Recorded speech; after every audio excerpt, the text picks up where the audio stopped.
Yo,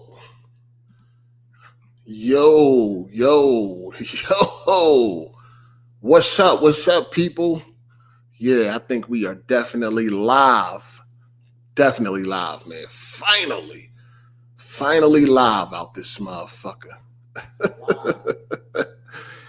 Yo, what's good? What's good, man? Welcome. AGS Lite episode 12. Yeah, episode 12. It's been a while, man. It's been a while. Shout out to the chat, man. What's up? What's good, man? We here. We got some things to talk about. I think we got a lot of shit to talk about. We got a lot of things to get to.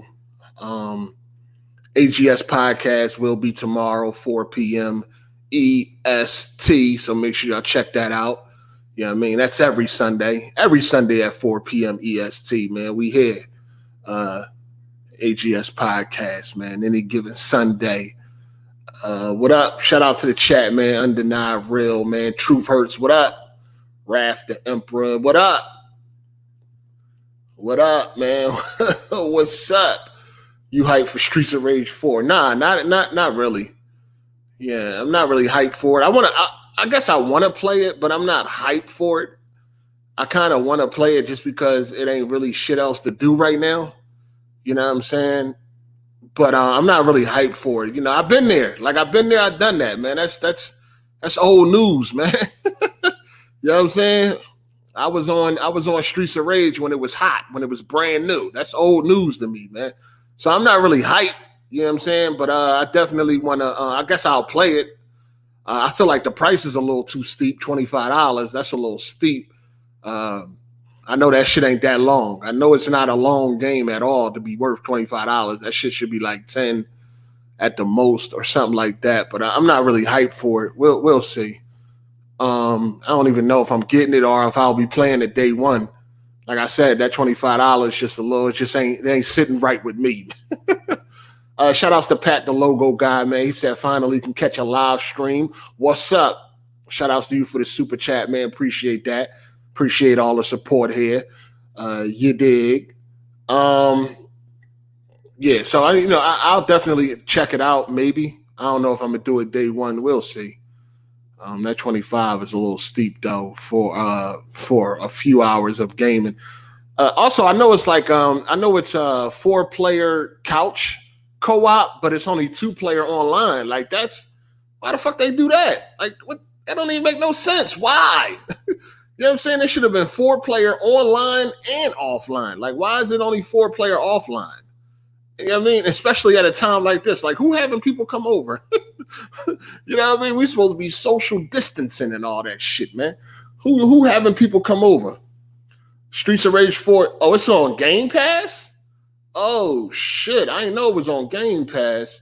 Oh, if it's on Game Pass, shit, I don't even have Game Pass right now. My Game Pass ran out. But I might drop that $4, $4.99 for Game Pass. I might drop that. Unless you need Game Pass Ultimate, then that's a different story. That would be $15. But that ain't bad either because you can get a whole bunch of other games that you might can play that play with it. I didn't know it was gonna be on Game Pass day one. So yeah, definitely going. I might fuck with it now. Yeah, I might fuck with it now, man. Shout outs to G400. You did. Conscious Coon Killer. What up? What up? Hey, man, listen. It took me about 5 days to do this live stream, man. I was supposed to do this live stream 5 days ago.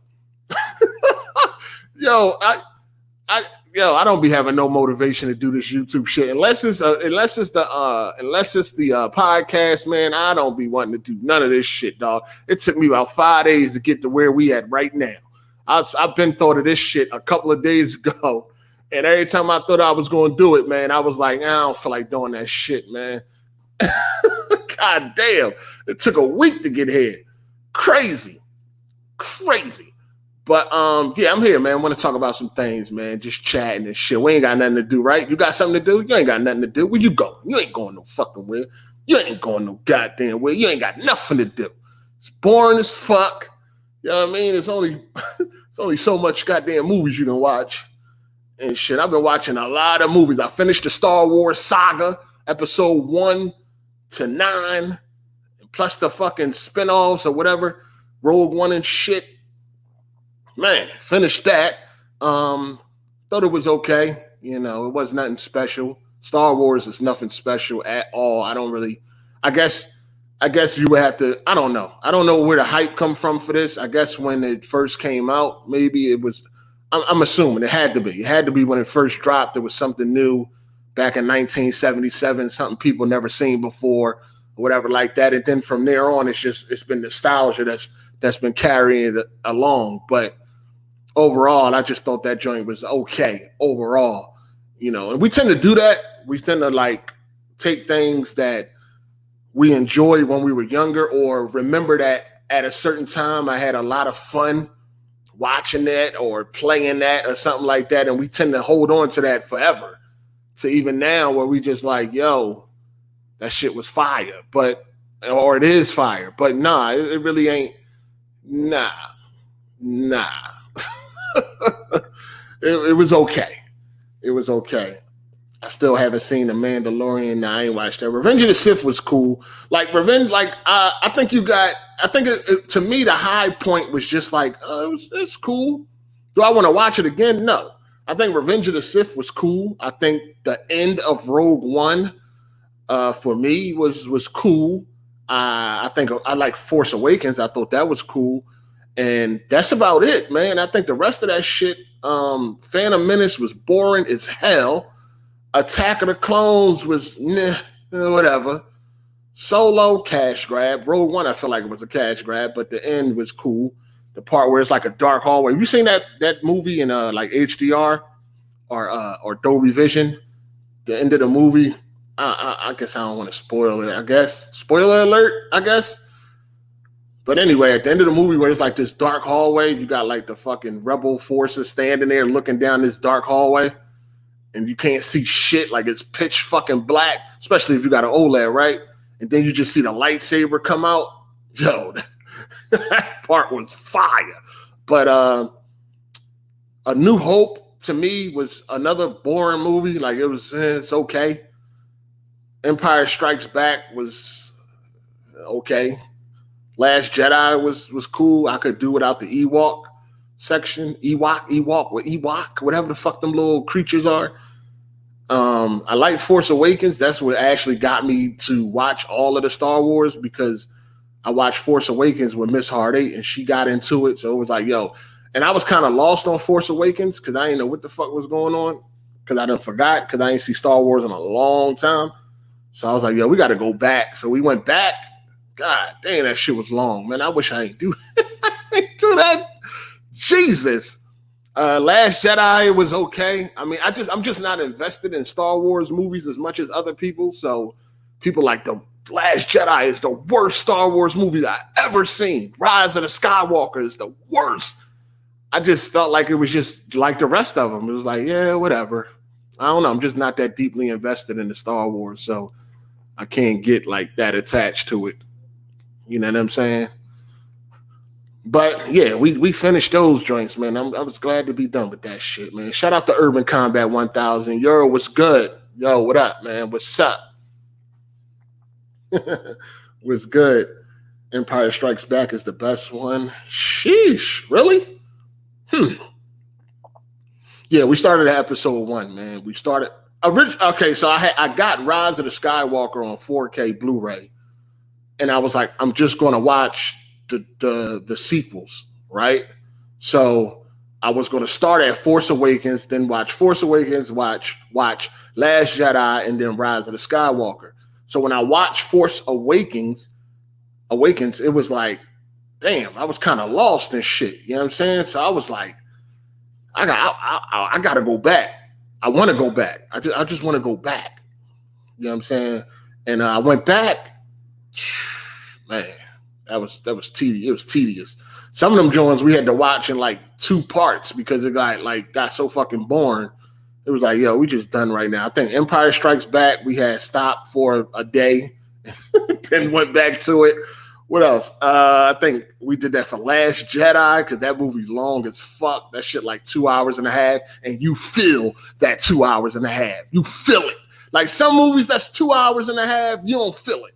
Like Bad Boys 2, you don't feel it because it's so good. You're enjoying yourself the entire movie. You know what I'm saying? It's a couple other movies that's that long that you don't really feel. Even Scarface. Scarface, like 3 hours long. You don't feel it because it's such a great movie and every fucking scene is so much fun and entertaining. You don't feel that 3 hours. But when you got just a half-ass okay movie, you feel every bit of that motherfucking 2.5 hours. So when it came to Last Jedi, I was like, hold up. I'm tired, man. We could continue this shit tomorrow. Like, god damn. That shit was crazy.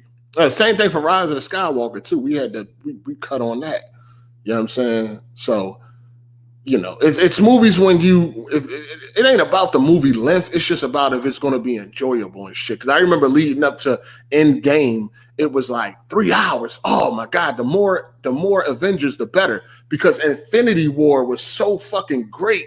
You didn't mind when you heard that Endgame was going to be 3 hours because you thought Endgame was going to be better than Infinity War. You know what I'm saying? But, you know, for me, that turned out to not be true. I only seen Endgame one time. I got the 4K Blu-ray, a special edition from Target on day one back in August, and I ain't watched it yet. I got like 15 4K Blu-ray movies I never watched. Like I just never watched. You know what I mean? Spider-Man Homecoming, never watched it. I seen it in the movies. Got the 4K Blu-ray, never watched it. I got Rampage, never watched that. I got American Gangster, never watched that. What else I got? I got a bunch of James Bond 4K joints I never watched. I know I watched what I watched. The first one. What's the first one in that? The Daniel Craig James Bond. Whatever the first one was, I watched that one, and I think I started to watch the second one. But I got a lot of movies that I never watched. Captain America Winter Soldier, didn't watch that. Civil War, didn't watch that. I'll get to them, but I just haven't gotten to them yet. So I got a bunch of movies I never watched that I gotta watch. Podcast is tomorrow. Today is Saturday, sir. Just dropped in, no podcast. Today is Saturday. Any given Sunday is on Sunday, sir. Yes, there will be a podcast tomorrow at 4 p.m. This is AGS Lite. It's right in the title. This is episode 12. So you should already know what this is hitting for. Evil's Game Realm. Come on, player. Shout out to Amateur Unboxing. He said, yo, what's good, Hard8? EDP4445 said, down to do the podcast. Asked him on his live this week. Just a little input, man, would be a cool guest. I have no idea who that person is. But shout outs to him, man. And then we got one from Rodrigo. He said, dropping off some of this unemployment money, dog. They bless me while I'm quarantined. Good looking, man. I appreciate it, man. I still ain't get my stimulus check. You know what I'm saying? They want to take their time with me. Fuck is going on? They want to take their time with me. I still ain't got mine. My homie got his. A couple other people I know got theirs, but I still ain't got mine, and I need that. Yeah, I need every dollar. Fuck is going on? I ain't rich. I need every dollar. You know what I'm saying? I know some people fronting like they don't need that stimulus check, and it's cool. I mean, it ain't a lot. It ain't gonna do much for some people that got, you know, a lot of responsibilities. They got mortgages and rent and all that shit. You know what I'm saying? It ain't gonna save the day, but nigga, I need that. Fuck is you talking about? I need all that. I need all that. Give me mine. You dig? But with Star Wars, it was cool. It was okay. I don't want to watch it again. I probably will never watch any of those joints again. None of them. Not one. That's it. It's a wrap. It's a Riz wrap. You know what I'm saying? This quarantine and unemployment got me not worrying what day of the week it is. Facts. Yeah, I mean, nothing matters now. The weekend don't matter. Friday don't hit the same. Saturday don't hit the same. There ain't nothing hitting the same right now. They trying to like reopen the country prematurely. That shit gonna be bad, man. That shit gonna be disastrous. You know what I'm saying? That shit is gonna be disastrous if they do. You got people out here protesting because they tired of sitting at home and shit. Open up the country. It's a hoax. This shit ain't real. I did see, like, on Florida, they reopened the beaches and they had 1,400 new cases of coronavirus. 1,400 new cases right after they reopened some of the beaches. People out here playing, man. I don't know what's wrong with people. It's better to be safe than sorry. But nah, they just want to get out the house, man. They should be giving $2,000 a month. Ain't they trying to pass that right now? $2,000 a month. I need that too. What are you talking about? I need all that. You know what I'm saying? It's crazy out here, man. It's crazy. All right, so let's get to some of these topics, man. I mean, I did say I would just be chatting, but I do got a few points I want to touch on. It's crazy. It's going down out here with these console wars, man. I don't know. I feel like I want to start making YouTube videos based on some of these tweets I be seeing. I can definitely do a video every day based off the dumb ass shit that Kid Smooth be saying. I don't know. I feel like this week, I think like it's like every week, motherfuckers got to find something to do. It's like this week, PC gamers are like the target and shit. It's like it's always a losing battle for console gamers and shit. They always like lose that battle every fucking time, but yet they keep trying. They like how was the dinosaurs on Jurassic Park? Remember in Jurassic Park, the first one, they kept explaining how the dinosaurs would always touch the fucking gate. They always touched it in different places, hoping that, you know, one day these fences won't be electrified and they'll be able to get out, which it happened to be because of a dummy. But that's how these dudes are, man. It's like they always try to touch that fence to see if they're not going to get shot. And they always get shot. 50,000 fucking volts going through these motherfuckers. They always want to try, man.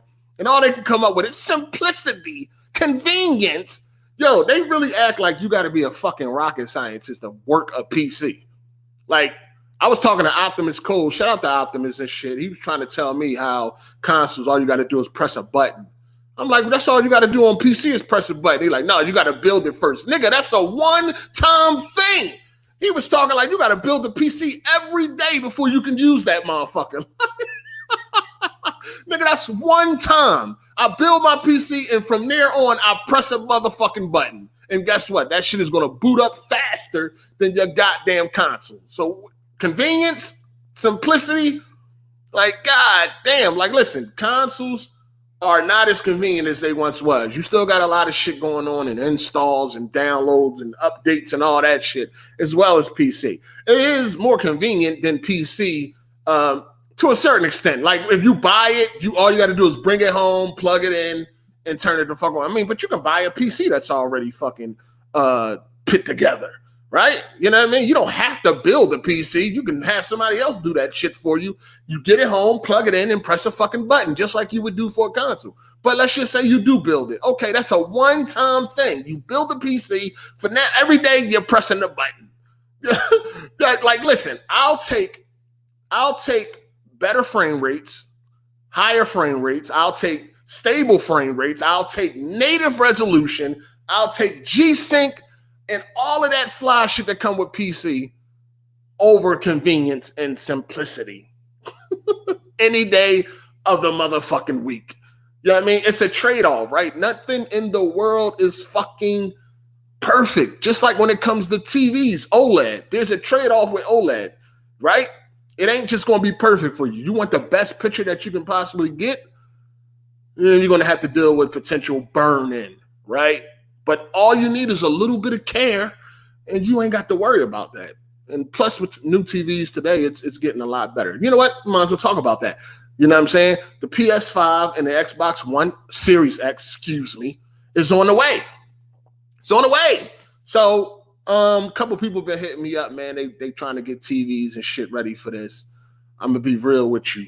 The best TV you can get for these new consoles will be an LG OLED. All right? The LG OLED has all of the bells and whistles. It has everything you will possibly need, especially if you go with the 2020, because they now added FreeSync support, right? So FreeSync, G-Sync, it's all there. VRR, auto low latency mode is all there. You know what I'm saying? Now, I understand some people's, gripes when it comes to OLED. I know how y'all feel. You know, burning is real. It can happen. You have to be careful. You know what I'm saying? It's just like anything else. Like if you get an exotic car, like a Bentley a Ferrari, Lamborghini, you get something like that, you can't treat that like you would treat a Hyundai or a Honda or a Toyota. You can't treat it the same. It's different. You know what I mean? It takes a little bit more care to handle. So it's the same thing with OLED. You know what I'm saying? If you want like a low class LCD, LED, you know what I mean? You could just do what you want with that. You could throw it around the house, kick that motherfucker, body slam it, all that shit. It's going to be cool. But an OLED is more elegant. It's an elegant piece of fucking hardware. You can't just treat it any old way. You got to be careful. And after you have an OLED for a while, you will get in the habit of making sure that you don't leave static images and all of that shit up on the screen. And with the 2018, 19, 20 OLEDs, they are a lot better. You got to really try hard to get some burn in. You know what I'm saying? But the main thing you can do to put your heart at ease is just make sure that you get the warranty. You get the warranty, especially from Best Buy. Best Buy warranty covers burn-in. So if you get the warranty, you can treat that motherfucker however you want. You got the warranty and you can, swap it out. You know what I'm saying? But if you don't want OLED, I understand. If you don't want the best picture, you know what I'm saying? Because OLED has the best picture quality, hands down. It ain't no other TV out there that got better picture quality than OLED. So if you don't want to deal with OLED, I get it. You know what I'm saying? I'm not going to knock you for that. Sometimes I don't feel like dealing with this motherfucker. You dig? That's why I be swapping shit out. I done had the Samsung Q90R and all that shit and other TVs. I'm on my fourth LG C9. I'm on my fourth LG C9. In fact, the one I got now, I just got like 3 weeks ago. Was it? Yeah, about 3 weeks ago, 4 weeks ago. I'm on my fourth LG C9 because I gotta try shit. You got to make me a motherfucking believer, man. I can't just go off of reviews and all that shit. I got to get that shit my goddamn self. So I get it. If you don't want OLED, then you got some other choices, man. Like Samsung, and this is for gaming. Samsung TVs are good for gaming. Q70R, the Q80, the Q90. They are pretty good for gaming. And plus they support FreeSync if you're going to go the Xbox route and all that. Or if you got an AMD card, they do support FreeSync. The Q90R even supports, right now, it supports 4K 120. Minus HDR, but it's still there. You know what I'm saying? So if you don't want to deal with OLED, you can definitely go Samsung direction or Sony, because Sony is okay, but when it comes to gaming, the best gaming TV is the LG OLED because it has everything that you're going to want to need or that you're going to want when it comes to these next gen consoles. You know what I'm saying? It's already HDMI 2.1. You got some Sony TVs even in 2020. They are not HDMI 2.1, which blows my motherfucking mind. That's another thing. If you are buying a TV this year, you should not be buying a TV that is not full spec HDMI 2.1. You should not, I repeat, you should not be buying a TV that is not HDMI 2.1. You should not. If you're looking at a TV that's not HDMI 2.1, you shouldn't get it. You know what? That eliminates the Q70R, the Q80R from last year. That eliminates because they don't have HDMI 2.1. I think the Q90R is supposed to get it in an update, but who knows if that update will fucking come. So Samsung TVs from last year, you should probably skip. You want HDMI 2.1 because the next gen consoles will be taking advantage of HDMI 2.1, or you just might happen to skip and go to PC.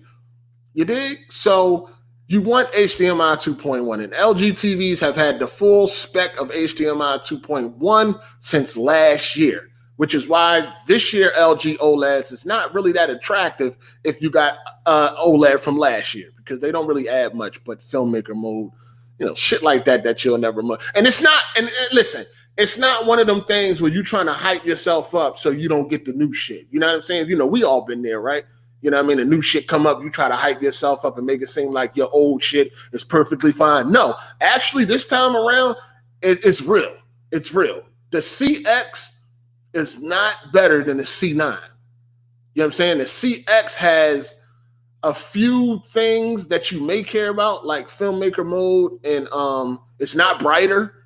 It's not brighter by any means. I don't really think that A9 Gen 3 chip is any better. We're still waiting on reviews to come out from certain people to see, but due to the coronavirus, the reviews have been late. The TV is already out there. But no, this is actually one of the few times where last year TV is actually still just as good as this year TV. In a lot of other years, nah.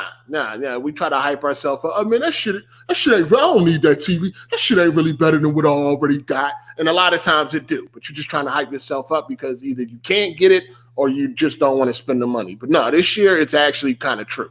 You know what I'm saying? If you got a C9, and that's the thing, the LG OLED from last year was already ahead of everybody else. So all of the features that Sony and Samsung are using for marketing this year, LG was already doing that last year. So they really was ahead of their time. So it wasn't really much that they can do with this year's TV because the technology just ain't move ahead that far, that fast. You see what I'm saying? So you want HDMI 2.1. And I think one of these Sony TVs does not. It's weird because the Sony, I think the 950H, I think is going to be, it doesn't have HDMI 2.1, but the 900H doesn't have HDMI 2.1, but the 950H does, or some crazy dumb shit like that. So yeah, you want to make sure that the TV is HDMI 2.1. And you might have to go with the Samsung Q90T, I think. I think all of those are HDMI 2.1. I'm not really sure because they are so slow right now on the motherfucking reviews. You dig? But let me just check that out for y'all real quick because I know some of y'all don't want to deal with motherfucking OLEDs and shit like that. And I get it. OLED is, if you ain't used to dealing with shit that's elegant, you know what I'm saying? You want a little second class? You want second class? I gotta make sure I accommodate for people that want second class. You know what I'm saying? Some people they good with second class. They don't want to take no responsibility and worrying about TVs and taking care of them and all that shit. I get it. So you know what I mean, I gotta make sure they good. I know the 8K TVs got HDMI 2.1, but I don't really give a fuck about an 8K TV until we got some hardware that can accommodate that shit. And I don't even think we're getting any 8K Blu-ray players, which would definitely light a fire up under my ass. Pause. But let me see here. Let's see. Let's go with the Q80T. I don't think that shit has HDMI 2.1, which is fucking crazy. Like, yo, that should be a standard this year. That should be a motherfucking standard. But for some reason, some of these motherfuckers is like, fuck that shit. What you gonna do with it? It ain't nothing that can take advantage of 2.1 right now. But we know it's coming. It ain't nothing wrong with future-proofing your TV a little bit. But Samsung, they are notorious for that. They do not like to future-proof their TVs. They always love to make you have to go out and spend more money. They love that. That's part of their fucking scam. Not scam, but that's part of their strategy. Like, fuck. And I don't see shit about no. Hold on, man, dude. Is these motherfuckers 2.1 or not? Nah, you know what? They're not really saying nothing about it, so I guess it's not 2.1. Because they would definitely be fucking promoting that. Like, yeah, 2.1. But yeah, that's what I'm saying, man. You might be stuck. I know the Sony 950H, I believe, is HDMI 2.1, man. So if you don't want OLED, you might have to go with that. But then Sony be bullshitting when you would think Sony would have the best TVs when it come to gaming, but they don't. They be slacking. I don't know how do you have a whole game console, but your TVs are not the best for gaming? It's like, what is going on? That don't even make no sense. Like, Sony got some of the worst TVs for gaming, actually, when it comes to input lag and shit like that. Not necessarily picture quality, but input lag. And input lag is very fucking input lag is very important. That's what killed the OLED for Sony last year. Input lag was high as shit. That shit was like 27 milliseconds or some shit like that. That shit is high. Let me see. I know. So Samsung got Also, if you want HDR10 plus, which a lot of movies don't take advantage of HDR10 plus, but if you want HDR10 plus, you definitely got to go with Samsung because they the only ones that have that shit as far as the USA goes. Yeah, I don't really see HDMI 2.1 in these Samsung 4K TVs, yo. You might got to go with Sony or you got to go with LG if you want 2.1. Samsung slacking. That's bullshit. That's bullshit. Yeah, LG has a 8K OLED. Yeah, LG definitely has an 8K OLED, and it's real 8K. It's real 8K.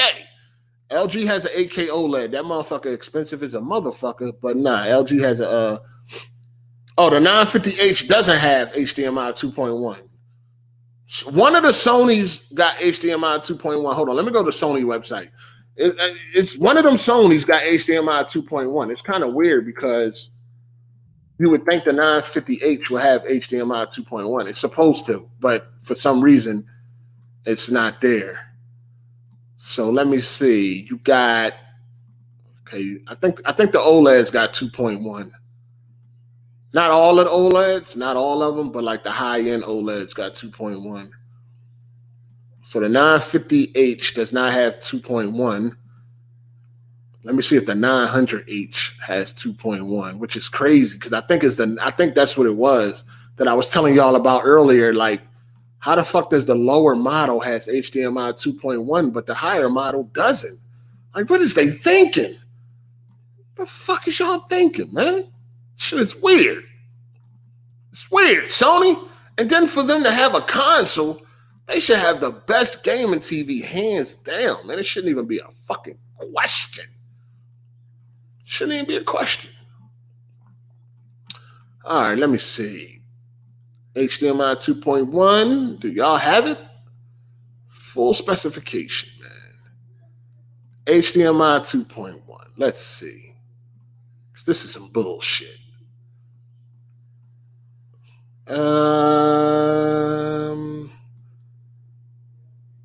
Okay, here we go.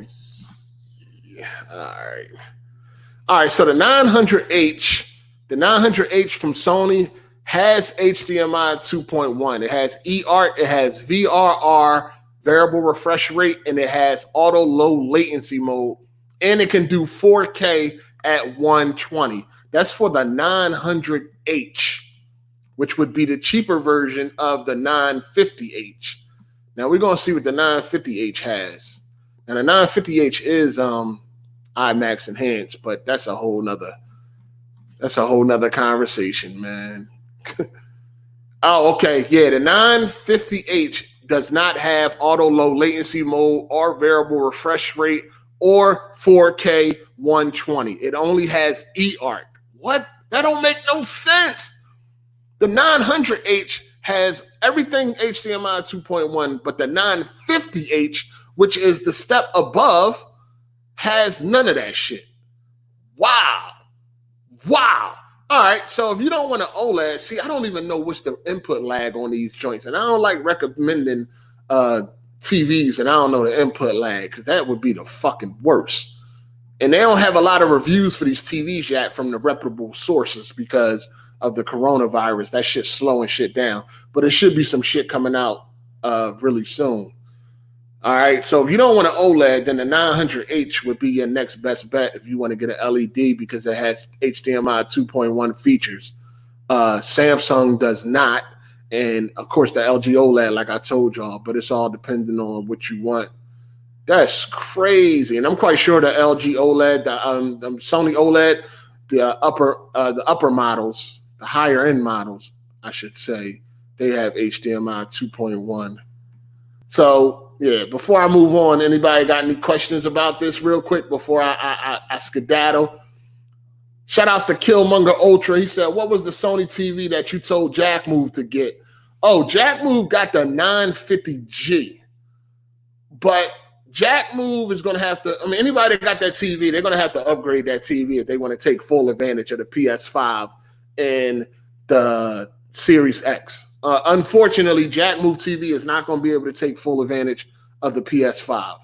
A lot of people TVs are not going to be able to take advantage of the PS5 and the Xbox Series X. Unfortunately, man, you're going to have to upgrade your TV if you want to take full advantage of these next generation consoles, man. God damn. So, yeah, it's looking bad out here, man. It's looking bad out here. Let me see. So, if you got any questions real quick before I move on, go ahead and hit me with them joints real quick. Shout out to Tony Wood 25 for the super chat. He said, "What's good, 8?" Shout out to the 70 likes, although there's 250 plus of you. Give something for free. Campers enjoying this stream. Yeah, they're going to hit the like button, man. Shout out to everybody that hit the like button. They definitely going to hit that when it's all said and done. But yeah, let me get a couple questions if y'all got any. Hold on. I seen one from Evil's Realm. He said he had $3,000. What's a good TV? If you ain't got a problem with OLED, you should be getting the OLED. You got $3,000, you can get you the 65-inch CX LG OLED. If your budget is $3,000, you can get the CX LG OLED 65-inch. Or they about to come out with the 48-inch. If you don't care about size, they about to come out with the 48-inch, and it's not out yet, but it's on the way, so you can pick that up. It'll be out before the PS5 and the next gen TV. 4K TVs now going for under $300. Yeah, that's some trash. Wouldn't recommend that bullshit to nobody. Why ain't there no HDMI 2.1 monitors yet? Well, monitors got DisplayPort, so, but I know if you want to use a monitor for consoles, yeah, that'd be another thing. They probably on the way, but monitors got DisplayPort, so they can already do 4K 120 and all that fly shit. I don't know if they can't do the auto low latency mode and all that, but as far as the frame rate goes, it can already do that. The QAFN are good. Yeah, the QAFN TVs are not bad, but if you want HDMI 2.1, you're gonna have to get rid of that. If you want to take full advantage of these next gen consoles, you're gonna have to get rid of that. Even if you want eARC, them joints don't even have eARC. The 48 is the CX. The CX is going to have a 48-inch. It hasn't dropped yet, but it will be. The 55-inch and the 65-inch has already dropped, but the 48-inch is on the way between next month and I think June or something like that. So yeah, yeah. Look for that. I got the Sony 990F. What the fuck is that? 900F. Yeah, you're gonna have to. I mean, listen. Whatever TV you got now, chances are, if you want to take full advantage of next gen, you're gonna have to get a new TV. Yeah, man, fucking sucks. Going to have to get a new TV if you want to take full advantage of next gen consoles, whatever you have now. Unless you got like an LG TV, 2019 TV, you're gonna have to upgrade. You know what I'm saying? What if the worst video game console you ever bought? The Wii U. Shout out to GP. He said, so what TV would you recommend for PS5 and the X? Like I said, if you ain't got a problem with OLED, then I would recommend the OLED from LG. You know what I'm saying? Because LG OLED has everything. It has all the bells and whistles. It has the full spec of HDMI 2.1, and all of the HDMI connectors or ports are 2.1. Every last one of them, 1 through 4. It got 4 HDMI ports. Every last one of them is HDMI 2.1, and it has eARC. You know what I'm saying? So if you don't care about OLED, then you should go with the LG OLED. You know what I'm saying? From 2019 or 2020. Both of them got the full spec of HDMI 2.1. Now, if you don't want OLED, then you should go with the 900H from Sony, because that has HDMI 2.1. So Sony for the LED, LG for the OLED. I don't know. Now, Sony new TVs, Sony going to have some new OLEDs around August, September. I don't know how they going to rock. You know what I'm saying? They probably going to have the full HDMI 2.1 too. But that's if you want to wait that long. But Sony, the problem with Sony is their input lag. Their input lag is a little bit too fucking high. So I don't know how it's going to change for this year. You know what I'm saying?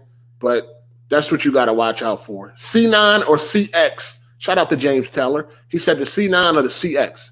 You can't go wrong with either one.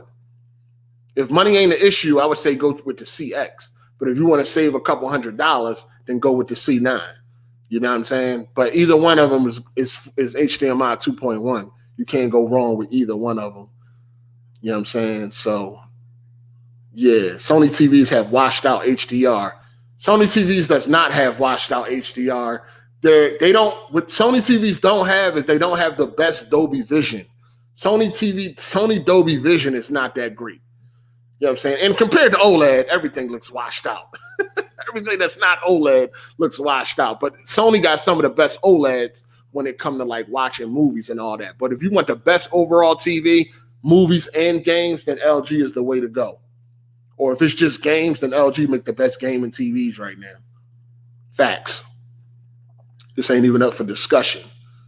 You know what I'm saying? Melon Matt said, I'm going to have to upgrade my C7. Facts. You're definitely going to have to upgrade that if you want to take full advantage of these next-gen consoles. You definitely do. And even if you're a PC gamer, you will have to upgrade that because I know you want to do 4K, 120, 1440p, 120, whatever like that. So, yeah. What about monitors instead of a TV? I'm the wrong person to ask about monitors. I think they're garbage. I do not like monitors. I think monitors are trash because they're just not that good. Like even all them expensive monitors. What's the monitors like BG got? I think BG had the monitor. Blaze 4K got the same monitor or that $2,000 monitor. Even that monitor ain't fucking with no LG OLED. Them Jones got washed out colors. Fucking and it's like it's a LED. So. Yeah, I remember I was arguing with BG and shit about that. I had to put up the numbers. I forgot what the numbers was, but my fucking OLED destroyed his fucking monitor. Destroyed it. Like it wasn't even close. It destroyed that shit. Nothing's fucking with OLED. It's just the one problem that OLED has. Like everything has a downfall. Like nothing is perfect. It's just a burn-in situation. It's just like as long as you can develop a habit of not leaving static images on the screen, you're fine, man. And if you got the fucking warranty, you're fine. You know what I mean? Oh, listen, this is the reason why the burn-in thing got so big. Because the first OLEDs and then the ones after that, like the 2015 and the 2016 OLEDs were bad. You know what I mean? They were easy to get burning. That's where this whole stigma came from. It was from the 2015 and 16 OLEDs. Them joints got burning very easy. But the OLEDs now, the 2000, even the 18, but the 19 to 20, they don't get burning as easy as they once did. And we really don't know about the 20 too much because they just came out. But the 19 and 18s don't get burning as easy as they did. You got to really try hard to get fucking burning. You got to be very careless. Like I be in groups and shit. I'm in Facebook groups and shit like that deal with OLED and people always posting they burning, but they always lie about it. They just lie. Like, oh, I got burning. I don't really watch it. Like, get the fuck out of here, dog. Like you were abusing it. Like, and listen, I'm not trying to damage control for this shit. It is fucking bullshit that you cannot watch your TV the way you want to watch it without it getting damaged. I think that is complete bullshit. But it is the downfall of the technology. It's really nothing they can do. That is the negative of the technology. You know what I mean? Organic diodes, you know what I mean? It's the downfall of the technology, man. Nothing is fucking perfect, dog. Nothing is perfect. But again, it's that trade-off. If you want the best picture quality, then that's what you got to deal with. And like I said, I'm so used to it right now that it's like it's second nature to me. You know what I mean? Even Miss Hard 8, sometimes if I can have something up on the screen for 2 minutes, and she'll be like, why you got that sitting on the screen like that? I'll be like, got that, shut up. Like I'm about to move it. Like, Jesus. She be on my back more than I am on the motherfucker. I could have something sitting on the screen for 2 minutes. She be having a fucking conniption. I'm like, yo, it's cool. You know what I'm saying? It's all right. I'm about to move it. It's all right. Shout out to James Teller. Why LG have FreeSync? Have an asterisk. Asterisk? Whatever. I don't know. I don't deal with FreeSync, so I don't even care. I haven't even looked into it. I don't deal with AMD, so I don't give a damn about FreeSync. You know what I'm saying? So I haven't looked into that. You dig? But yeah. Shout out to Truth Hurts. He said BG monitors 8-bit FRC. It takes 10-bit. Oh, it fakes 10-bit trash. Oh, damn, for real? I didn't even know that. I know its monitor was expensive. I know for a monitor, it was expensive. That joint was like $1,500. And I know the monitor that Blaze got, was like $2,000. Like, y'all niggas is crazy. You ain't even getting the best picture spending all that money. You got to be crazy. The 2018 Samsung are better than these 2 years. Yeah, that's a fact. That's because I had the Q9 FN from 2018. It was definitely better than the Q90R from last year. That's a fact. The 2018 Samsungs was better than 2019. I don't know about 20 yet, but it was definitely better than 2019. That Q90R was trash, dog. I was like, what the fuck is this? It was garbage. I got rid of that motherfucker quick. That joint was garbage. You ain't lying. That's a fact. That joint was trit-nash. Straight trit-nash. But, yeah. What was I saying? Yeah, I just want to take some questions on this joint before I move on, because I want to talk about this skill shit too. You did. You did. All right, so let me see. I might have to cop that LG OLED, man. Definitely, man. Definitely. Not that I don't leave static images on the TV, but if I'm on the PC, sometimes I'll like hit pause on the video, and I might walk away to go do something. If she around, she'll be on my back. Why is that image on the TV? Like, oh, relax. I had a C8 for almost 2 years, no burn-in. I've never had burn-in. I've had every OLED since since 2015. Excuse me. I've never had burn-in. But contrary to that, I've never had a TV long enough. Never had an OLED long enough. I think let me see. I want to say about 8 months is the longest I had an OLED. But I had all of them since 2015. I had the EG9600. I've had the C6. I've had the B7. I've had the C7. I've had the E8. I had the E8. I had the C8. I had a bunch of C8s. I had like 4 C8s. I had 4 C9s. And I also had the Sony A9G OLED.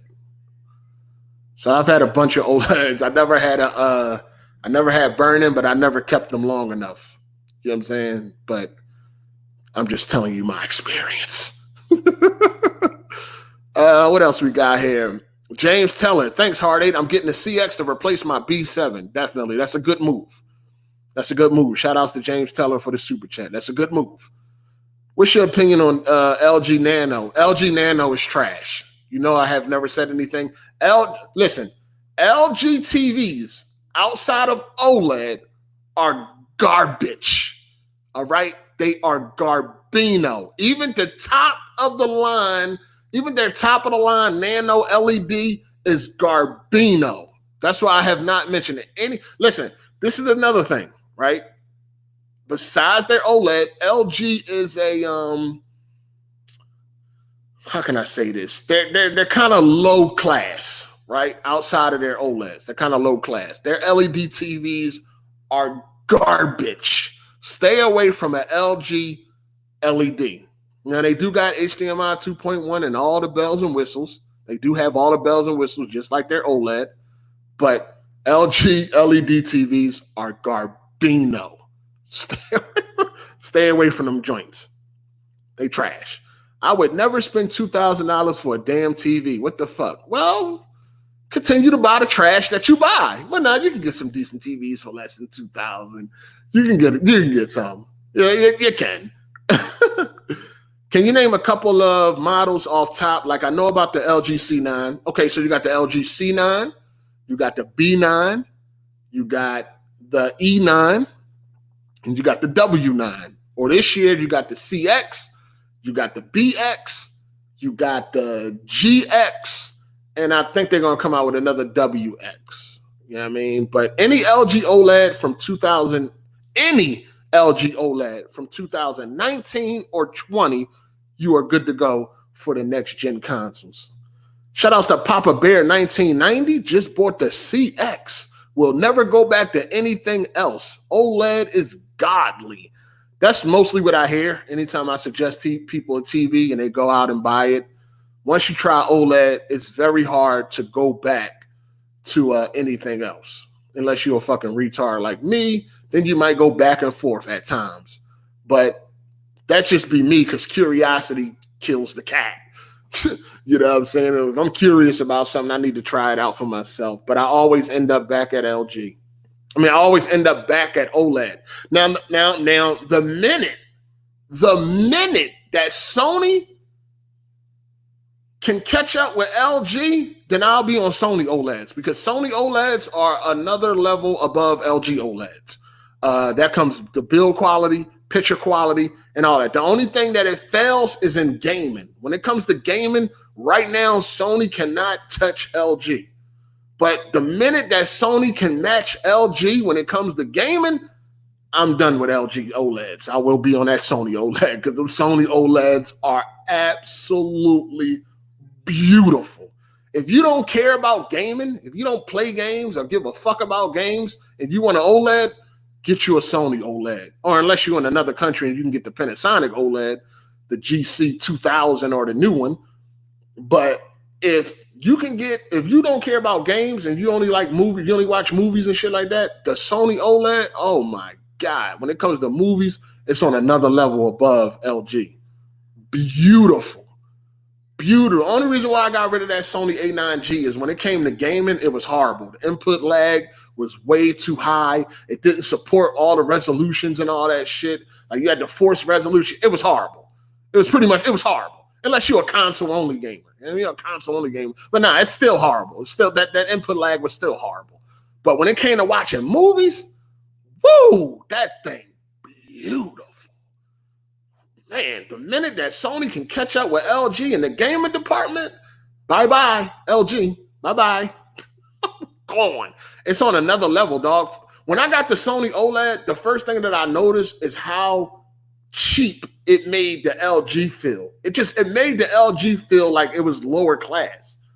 Like that's how it made the LG feel. It made the LG feel like it was like a lower class OLED. But I went back to the LG because it's the best when it comes to gaming. You know what I'm saying? But that fucking Sony OLED, oh my God, beautiful. So the minute they catch up to LG on the gaming side, yeah, I'm gone. What you think about OLED by Vizio? Supposed to be for gamers. Yeah, I haven't seen that yet. Yeah, we'll see. We'll see. My main TV right now is an LG C9. That's my main TV, C9. I don't have no intentions on getting the CX, but you know how I do. I change like the weather, so I'll probably end up having one. We'll see. I'm trying to avoid it though. I don't want that shit.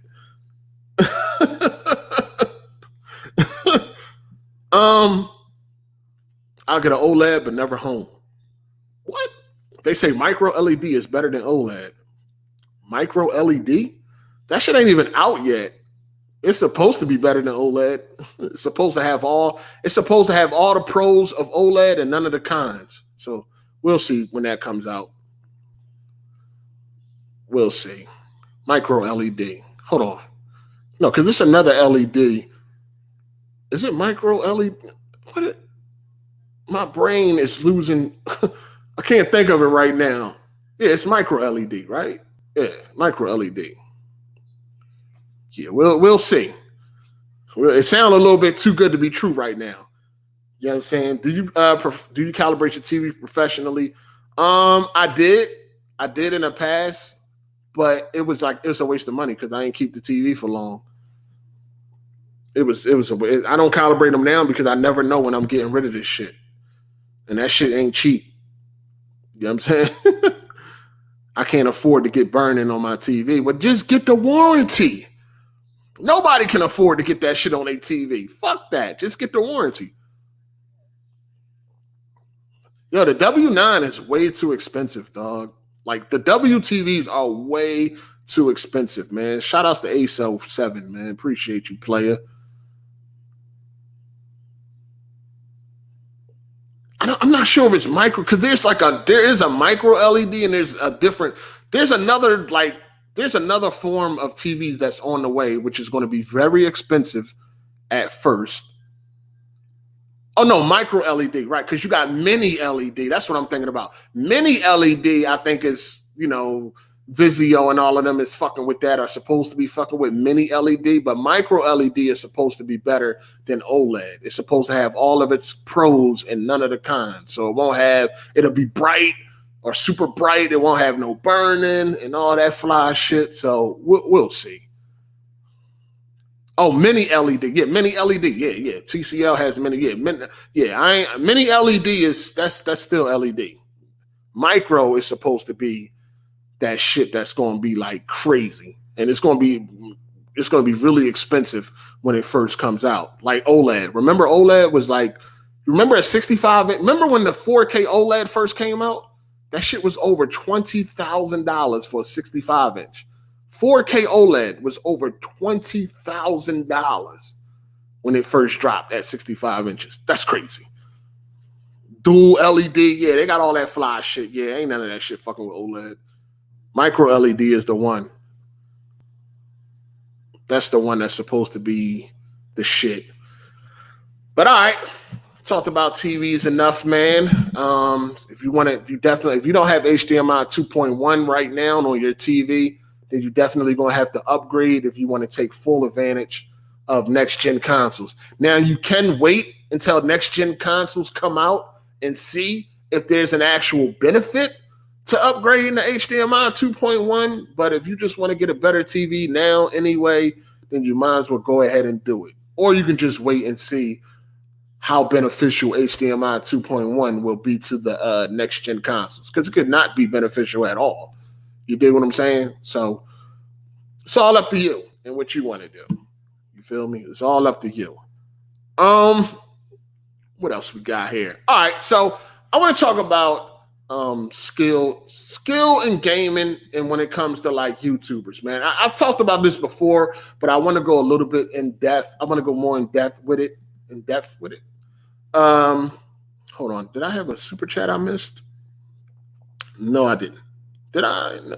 All right. So I want to go a little bit because I need to talk about this, because I've been doing some thinking and shit, right? So when it comes to like for y'all, right? Like when you do the skill of a YouTuber matters to you. For instance, let's say you're not following this a certain gamer, or you don't watch a certain gamer videos. Let's just say you come across his videos, or you hear somebody talk about him, or you see a tweet, right?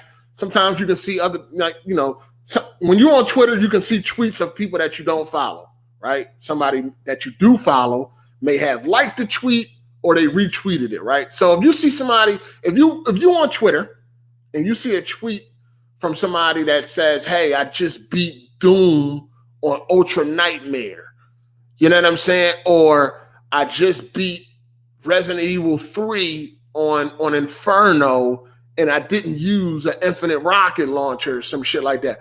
Are you impressed by that? Will you then follow that gamer, or will you then sub to that gamer because of what they have accomplished? Are y'all impressed by that type of shit? Are y'all impressed by skill? Now, we know in this gaming community, you got a lot of big YouTubers that are garbage. Me personally, I don't understand why some people watch them. Like, I don't know why people watch like Review Tech, right? As a gaming channel, like why? Trophies are hitting, achievements are hitting, so you don't even really know if this motherfucker's even beating games, let alone if he's playing the games on a hard difficulty or whatever like that. You don't even know if he's beating games on normal. Like, I don't understand why people take advice or listen to these people's opinions or anything like that when you don't even know their background to gaming. But for the first question, if you see somebody tweet something that you don't follow, or you're not subscribed to, if you see them tweet that they beat Doom on Ultra Nightmare, will you then follow them like, oh shit, he beat Doom on Ultra Nightmare, he must be a beast. Let me follow this guy. Oh, he beat Doom on Ultra Nightmare, he must be a beast. Let me sub to this guy. Does that shit matter? Because I'm courting them in the middle. It matters to me. You know what I'm saying? But I know a lot of times I could be in the minority of certain shit. It's a lot of shit. It's a lot of it's a lot of ways that I feel like certain shit that y'all wouldn't agree with. You know what I'm saying? Y'all don't agree with at all. So I could be an oddball in certain shit.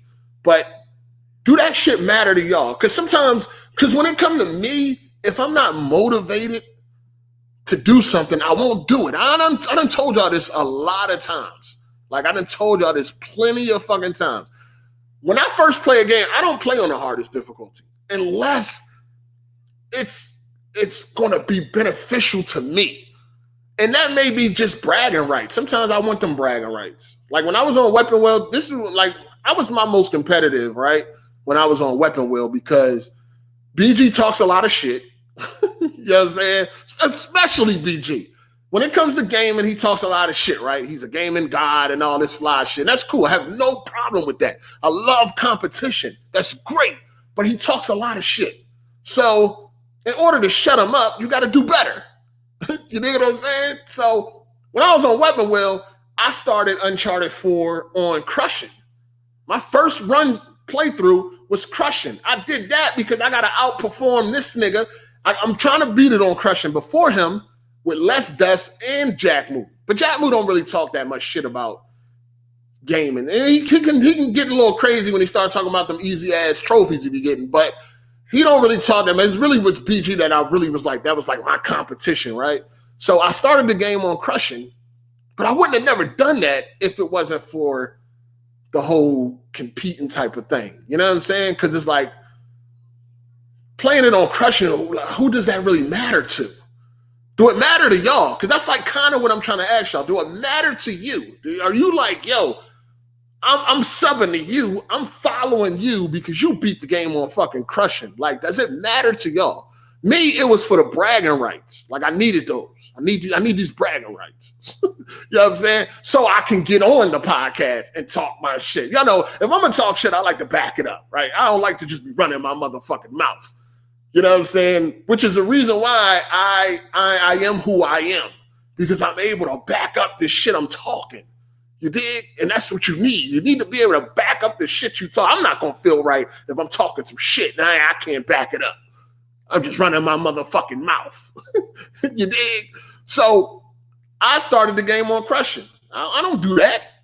You know what I'm saying? I usually started on normal and shit. Because to me, I'm like, what is the motivation of me playing it on Crushing for the first playthrough? What am I getting out of this? I'm not getting anything out of this, so I'm not going to do it. I'm all about what can I get out of it? Even if it's not monetary, as long as I can get something out of it. If I can get bragging rights, if I can get the room to be able to talk my shit and can't nobody counter it, I'm good with all that. You know what I'm saying? Especially when it comes to these games, I'm good with all that. So, to me, that's what I'm trying to figure out from y'all. Are y'all impressed by this shit? Because I'm thinking like, I did play Resident Evil on Inferno. I played it like 2 times and I failed. You know what I'm saying? Because I chose not to use anything infinite. I can show you screenshots. I have not bought a single infinite weapon. You know what I'm saying? And I didn't even know motherfuckers was doing that shit. I'm like, yo, how the fuck's everybody beating this game on Inferno, excuse me. How is everybody beating Resident Evil 3 on Inferno? What the fuck is going on? That shit is hard as fuck. What is going on? And then I find out, oh, motherfuckers is using infinite rocket launchers. Oh, well, of course you could beat it on Inferno if you're using a fucking infinite rocket launcher. That ain't even Inferno no more. That's like playing assisted. Like, what the fuck type of challenge is that? That ain't no fun. Like, how could you brag about beating it on Inferno if you use the infinite rocket launcher? Like, what the fuck? I'm thinking to myself, like, what the hell is going on? I'm struggling on this Inferno shit. I've failed twice already because I tried to do it without saves. You know what I'm saying? I tried to do it without saves. So I got the one part where I got swallowed up by that thing that eats you whole because he was in a different place. You know what I'm saying? He caught me off guard, just caught me, swallowed me, game over. I had to start all the way from the beginning. You know what I'm saying? I had to start all the way from the fucking beginning because I was trying to do it without no saves. And you know, on Inferno, if you die and you didn't save it at the limited typewriters that they do give you, you got to start all the way at the beginning. So, fuck. And then I tried it again, and I got to the end, and I died on a fucking boss. Like, this motherfucker, like, Jesus, that motherfucker ain't no joke on Inferno. So I kind of just put it down. I was like, you know what? Fuck this shit. Because I refuse to buy anything out the shop. I don't want to buy nothing. I don't want to buy extra dodging. I don't want to buy nothing. I'm trying to do it for real. You know what I mean? But then I start thinking, what the fuck does this matter? Do it matter? What is this going to bring you? Is it going to bring you some more subs, followers, or anything? Anything. Does it matter? Do anybody fucking cares? You know what I'm saying? Do anybody cares? I seen Jack Move, he posted, and he beat it on Inferno with an infinite rocket launcher, of course, because Jack Move is trash. So, of course, he used the infinite rocket launcher. But people are congratulating that. Damn, good job, Jack. That's what's up. What? What? What did he do? He do shit. But then again, it's like, do people fucking care? Do they, what is it? Do the stress, do putting yourself through this fucking stress, is there anything to gain? That's what I'm trying to figure out from you guys. Is there anything to gain? Are you impressed by that? Are you impressed? If I post a picture, if I get on today, tomorrow, and I beat the game on Inferno, right? Of course, if I'm not doing no saves, then that means no deaths. And I do it, let's just say I do it less than 2 hours. And I post up a picture on Twitter. Are you impressed by that? You know what I'm saying? Let's say you did not follow me. Let's say you did not sub to me. You're not sub to me. Let's say you don't even know who I am. But yet, since somebody that you do follow retweeted it or liked it or commented on it, and then you seen it, would you be impressed enough to be like, damn, I'm going to follow this guy. He just beat the game on Inferno with no saves. I'm going to follow him. Or I'm going to sub to him. Would y'all be impressed by that? And would that get a follow or a sub out of you? That's what I want to know. Do you fucking care? You know what I'm saying? Don't matter, but people playing on easy will get clowned on. Yes. Okay, Rob the Rich, you said you would be impressed. Would that get you to follow me or sub to me if you weren't already? Resident Evil 3 is a little bit soft compared to Resident Evil 2. Inferno is hard, dog. Inferno is hard. Like, let's be fucking clear. Especially if you're not using anything that you bought out the shop. Inferno is fucking hard. Let's just be clear on that. The game is more easier because it's shorter. But let's not, Inferno is hard. Hold up. Hold up. All right. Shout outs to Life and Time Podcast, man. Thank you for the super chat. He said, I follow this Resident Evil Challenge YouTuber who beats Resident Evil games with only using a knife or handgun, etc. He was requested to beat Resident Evil 4 boss with a door. It would all depend if it's a challenge, i.e. kid smooth, to be honest. It's like people who was able to beat, just okay. I don't care. I follow or sub to people for pure entertainment. Okay, so gaming skill does not matter. The skill matters at all. Doesn't matter. They could be the bummiest motherfuckers. As long as you entertain, you will sub. Okay. All right. Entertainment always matter more than skill, and that's for most fields, Hard8. Okay. All right. I'm impressed by speed running or people who handicap themselves, like wearing no armor or not leveling up. Okay. That's something I used to do on Rainbow Six Vegas. I used to wear no armor. You know what I mean? That used to be one of my bragging rights too. Like when I used to be in the lobby talking shit, I'm like, nigga, all I got on is a tank top and I'm fucking beasting y'all. I wish I had YouTube back then when I was playing Vegas. I was a fucking master at Rainbow Six Vegas. Like, yo, I was fucking a master. I tried to go look at my old stats for Rainbow Six Vegas because I wanted to post them and shit, but I guess the servers are down or something. I couldn't get them. Like, they wasn't available, but I wish Rainbow Six Vegas was up when YouTube was I wish I was doing YouTube during that time. Man, I was a fucking master at Vegas, yo. It shows me how nice you are on skills, gets you that respect. Now, here's the thing. For me, when it comes to skill, I'm not that impressed by single player skill levels unless you are doing something very skillful. You know what I'm saying?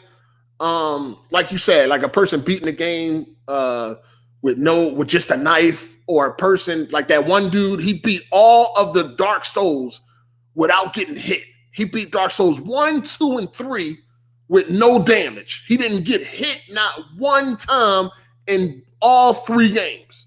Now that's some impressive shit right there. Now that's some fucking skill.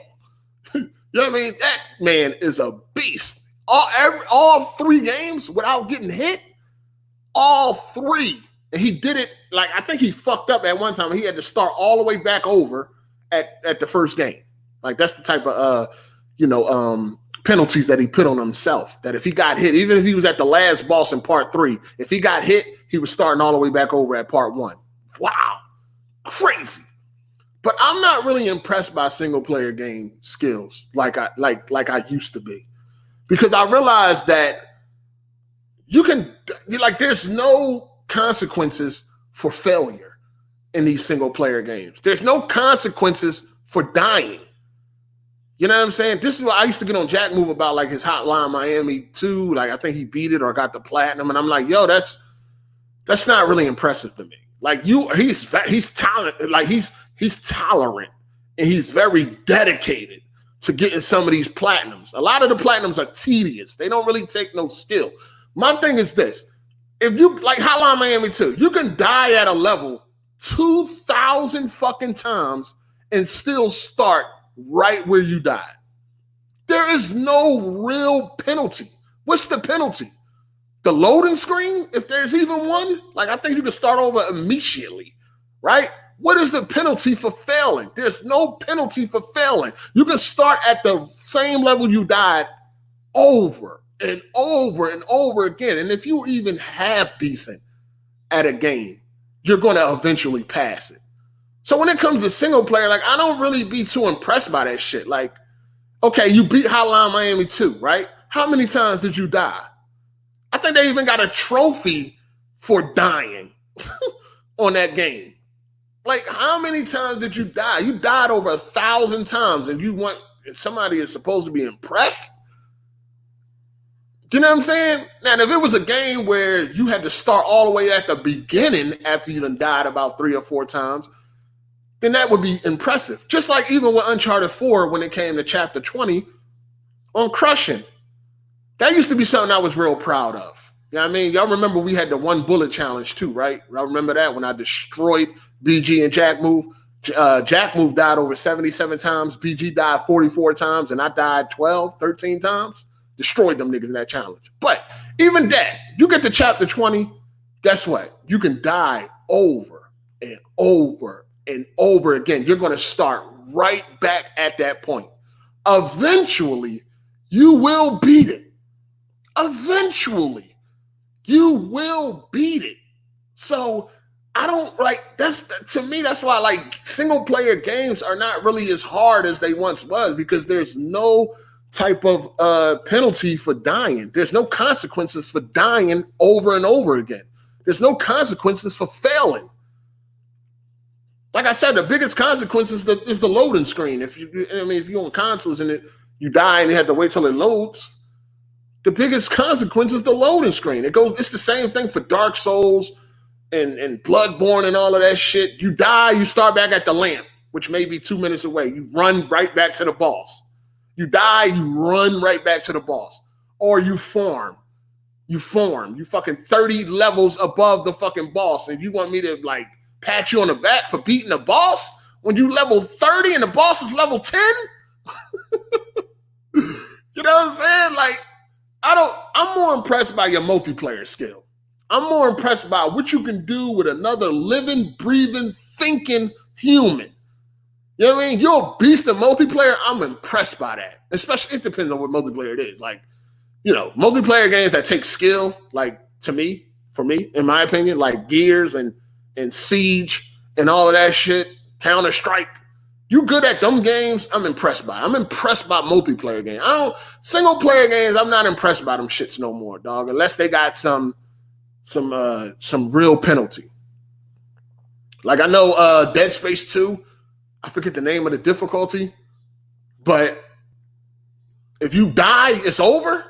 Same thing with Outlast, right? I think on the game Outlast, the hardest difficulty, if you die, that's it, game over. You got to start at the beginning.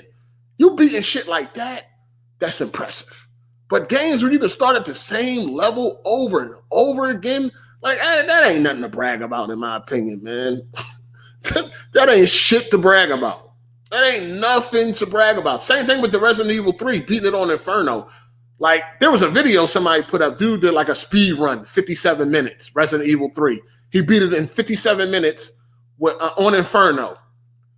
He is getting destroyed in the comment section, and they destroying that dislike button. You know why? Because he did it with an infinite rocket launcher. Really, nigga? Oh, you beat it in 57 minutes on Inferno. That's amazing. I got to check that out. Then you go look. He used an infinite rocket launcher. What? To me, anybody that used the infinite rocket launcher to beat it on Inferno, you should not be bragging. There's nothing to brag about. You did nothing. You did absolutely nothing. You did absolutely nothing. That took absolutely no skill. At all. At all. You did nothing. So I don't, like, who you bragging to? You did nothing. But at the end of the day, I'm trying to ask Shaw, do any of this shit matter? Beating games on, because I'm like, yo, I'm about to go back and I'm about to go play Doom or Ultra Nightmare. I'm about to go beat Doom or Ultra Nightmare. You know what I mean? Which, again, I mean, is that really impressive too? Because you can start back where you died. You know what I mean? Wherever you die, you can start at. If you died at the level, you can start right at that level. But it's hard. You know what I'm saying? It is a pretty difficult game. You know what I'm saying? You're going to die a lot, but you can start right where you died at. But I'm like, man, I'm about to go back and beat Doom or Ultra Nightmare. And then get on Twitter and rub it in BG face. Or rub it in niggas' faces and shit, right?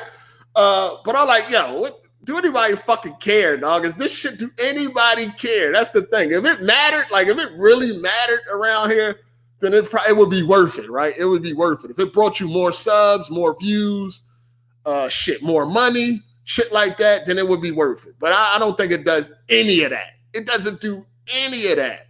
You know what I'm saying? Because you can go to certain YouTubers they got 1 million subs, 500 subs, they get tons and tons of fucking views, and they be garbage. Like, garbage. You sitting there watching the gameplay and you like, oh my God. How the fuck did he die on that part? Like, what is going on? Like, this motherfucker is terrible. But yet people love him, man. So I don't know. I'm kind of stuck. Like, yo, should I waste my time even? Because I don't really give a fuck. Like, I'm more concerned with what I do on multiplayer. That's where I like to that's where I'm looking at skill level. I'm more concerned about what I do on multiplayer on the games that I play, on the games that I like. Single player, I don't really give a fuck. You know what I'm saying? Which is why, like, in order for me to play like on the hardest difficulty, if I'm even gonna think about playing on the hardest difficulty, I gotta at least like the game. I'm definitely not playing a game I don't like on the hardest difficulty. Like fucking God of War. What's that hard difficulty called? What is it called? What's the name of that hard difficulty on God of War? PS4. Is it Chaos or no? What? Give me God of War. Give me God of War. Yeah, that's the name of it. Give me God of War. I'm not playing that game on Give me God of War. I don't even want to play that shit on normal. I barely want to play this motherfucker on normal. You think I'm going to play that shit on Give me God of War? I don't even like this motherfucking game. So it's no way that that's going to happen. It's no way. No fucking way. And it may be hard, it may be difficult and all that shit, but what's the penalties for dying on Give Me God of War? What's the penalty for that? Is it start over?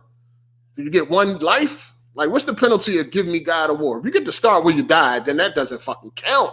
I don't know. It doesn't count to me. Do y'all feel like that's bragging rights? Do you feel like any game where you can die 1,000 times and still beat it?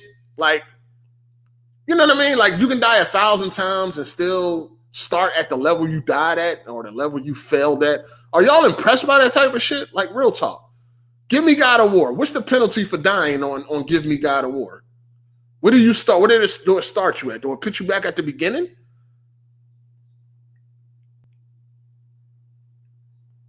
They should name the difficulty Give Me God of War 3.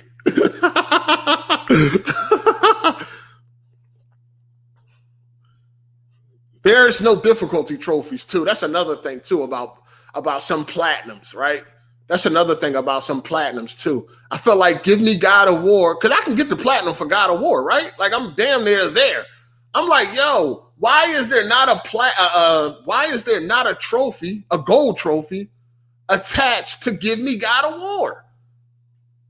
People run around, I got the platinum for God of War. If they had that fucking trophy for Give Me God of War, would you have that platinum? You know what I'm saying? That's why I like, for PS5, I already told myself this. For PS5, I'm going to do things different. Like, I ain't getting no platinums for no easy games, dog. I mean, unless it's a game I can't avoid that I want to play, right? Like, I mean, they did change it up for the Walking Dead final season. But if you want to get the platinum on any of the other games, you just got to play them. So if they got games like that, then yeah. But I'm only getting fucking platinums that's brag worthy. If it ain't no platinum that's bragging worthy, I don't even want that motherfucker, dog. I don't even want it. But again, does that fucking matter? Do anybody care? Do anybody care? You know what I'm saying? Do anybody fucking cares? I don't think so. Let me see. It's part of learning it and getting better. And yeah, some scrubs give up. Well, yeah, I mean, you got to be a total fucking bum to give up. Nah, it's lame because you spent that much time for a dumb trophy. Some people struggle a lot, and others, it's a breeze. Some people give. I mean, if you give up, you must be super trash. If you just give up, like just straight give up. I mean, if you take a break, I understand. Take a break, get your thoughts together. But like the straight quit, damn, how bad are you? And then the thing is, they're starting you right where you died. Why are you quitting? Just adapt. That's all. All you got to do is adapt. Well, yeah, you got people that claim that, and then you do got people that claim games are like too easy, but then they're not playing on the hardest difficulty. So that's another thing I don't really pay attention to. Like, if you're saying a game is too easy and you're not playing on the hardest difficulty, then shut up. Just shut the fuck up. If you're playing on the hardest difficulty and you say the game is too easy, then okay, I gotta respect that. But if you're playing on normal and you're like, man, this game is easy, shut the fuck up. You know what I'm saying? Play on the hardest difficulty and then say that. Give Me God of War 3. I definitely beat the mode and it didn't have a trophy. Got that platinum though. Yeah, I mean, I want to get rewarded for that. If I ain't going to get rewarded for playing on Give Me God of War, why the fuck would I play on Give Me God of War? I don't like that shit, so I wouldn't play on that hardest difficulty anyway. My challenge is The Evil Within 2 on hardest difficulty. Oh, people only care about beasting if you post highlight video montages. Okay, I got you. What in the PC gaming would you like to see is mind-blowing in the future in terms of hardware? I don't know. It's not really even on my mind right now. I don't know. I don't even know why Kid Smooth is on Weapon Wheel. Kids, I don't know how it is now. I mean, I've been watching Weapon Wheel from time to time, but Kid Smooth is on Weapon Wheel because he's comic relief Well, Weapon Wheel not based on. I mean, becoming a member of Weapon Wheel was it was never based on like on skill level. You know what I'm saying? It was never based on. If that was the case, then fucking Jimmy wouldn't be there, Smooth wouldn't be there. But no, it was never. It wasn't based on. I don't know why BG chose Kid Smooth in the beginning, but shit. A lot of funny moments comes at the expense of Kid Smooth's stupidity. So you know how like look at any sitcom you ever watched growing up, any comedic sitcom. What did they always have that one character of? They always had that one retarded ass character, correct? You watch Martin, you had Cole. You watch Family Manners, you had what's the black dude name? Waldo, right? You know what I mean? Like every sitcom, like always got that dumb retarded motherfucker on there, and that's like Kid Smooth. Like you need that dumb retarded motherfucker. Like you need that for comic relief, and that's usually why they're there. So Kid Smooth is there for not because it's skill in fucking any type of game, because we know he don't have that. But because he's the comic relief, like you're always going to be able to laugh at him for something. He's always going to say something stupid. He's always going to make some dumbass bet or prediction or something like that. He's comic relief, and it works. It works. It works. You know what I'm saying? It definitely works. He's definitely needed. He's needed there. I mean, he don't be talking a lot lately. I don't know what's that about. I haven't really seen him talking much. He kind of been quiet a lot, but when he does open his mouth, yeah, man, he's definitely needed. Now, why Jimmy there, I don't know. I don't know what the fuck he brings to the table, but Smooth does bring comic relief. Most of the time, you're going to be laughing at him, but he has his moments where you're going to be laughing with him. But yeah, he's definitely needed. You know what I mean? He's definitely needed. You know what I'm saying? It would be shit would be going downhill if he left, right? Yeah, shit would definitely go downhill if he left. He's needed. I know a lot of people have been watching all the old episodes, man. Been getting tagged a lot on fucking Twitter. Motherfuckers like, yo, watching the old Weapon Wheel podcast and shit. I'm like, damn, the new ones ain't bringing y'all no entertainment? Just the old ones, huh? Damn. Ouch. Shots fired. Nah, the old shit was classic, man. You got to be real, man. Episode 1 to about, I want to say 1 to 80, right? Maybe 1 to 80. I could say episode 1 to 80, fire. Like some of the best shit you ever seen, man. That shit was fire. Pretty much any episodes that was before the Patreon, I think was the best. Anything that was before that, because once that shit came into play, you know, motivations, shit just changed. But yeah, 1 to 80, I think was really good. Because now, like people have been tagging it. I know Neo, shout out to Neo. He been like watching, binge watching a lot of old episodes and shit. And you go back and listen to them joints is really good. You know what I'm saying? But it was never based on skill to, you know what I'm saying? But I don't think people care. I don't think people really care. Like y'all said, entertainment is what it all comes down to. Cause I'm sub to a few people that are garbage. I'm sub to a few people that are garbage, and I'm definitely not there for their gaming skill. But then again, a lot of their videos ain't based on like opinions or shit like that. You know what I'm saying? Like a bunch of just talking, like you know what you're talking about as far as like games go. You know what I'm saying? It's just like great reviews and shit like that, really in-depth reviews and breakdowns and shit like that. So those are cool. You know what I'm saying? But I'm like, I don't know. I just don't want to waste my motherfucking time playing the hardest difficulty. I just feel like sometimes you need to play the hardest difficulty because you need to be able to talk your shit. Sometimes you need to talk your shit, man. Motherfuckers are trying to come for your neck, dog. You got to be able to talk your shit. But I'm more impressed by skill when it comes to multiplayer. Like your multiplayer skill it's impressive to me. Like when you're playing against another human being that's living, breathing, thinking, you know what I'm saying, and you're beasting, then yeah, that's cool. But as far as like single player, it's like it's whatever. You know what I'm saying? It's whatever. I don't think people really care at the end of the day. They just want that entertainment. I know when it comes to me, I don't think people care. Like for real, like if I'm being honest, I don't really think people care. It's just more my ego as far as this gaming go, because I've just been doing it for so long. People just, for me, really, people just want like drama and shit. I don't know. I guess I put myself into that box because of just coming on YouTube and not really not understanding the ins and out of the fucking internet, dog. I wasn't around at the beginning of like when the internet started taking off and people start hanging out in forums and all that type of shit. I wasn't here. You know what I'm saying? I was locked up. So when I came to the internet, I wasn't experienced on how this shit go.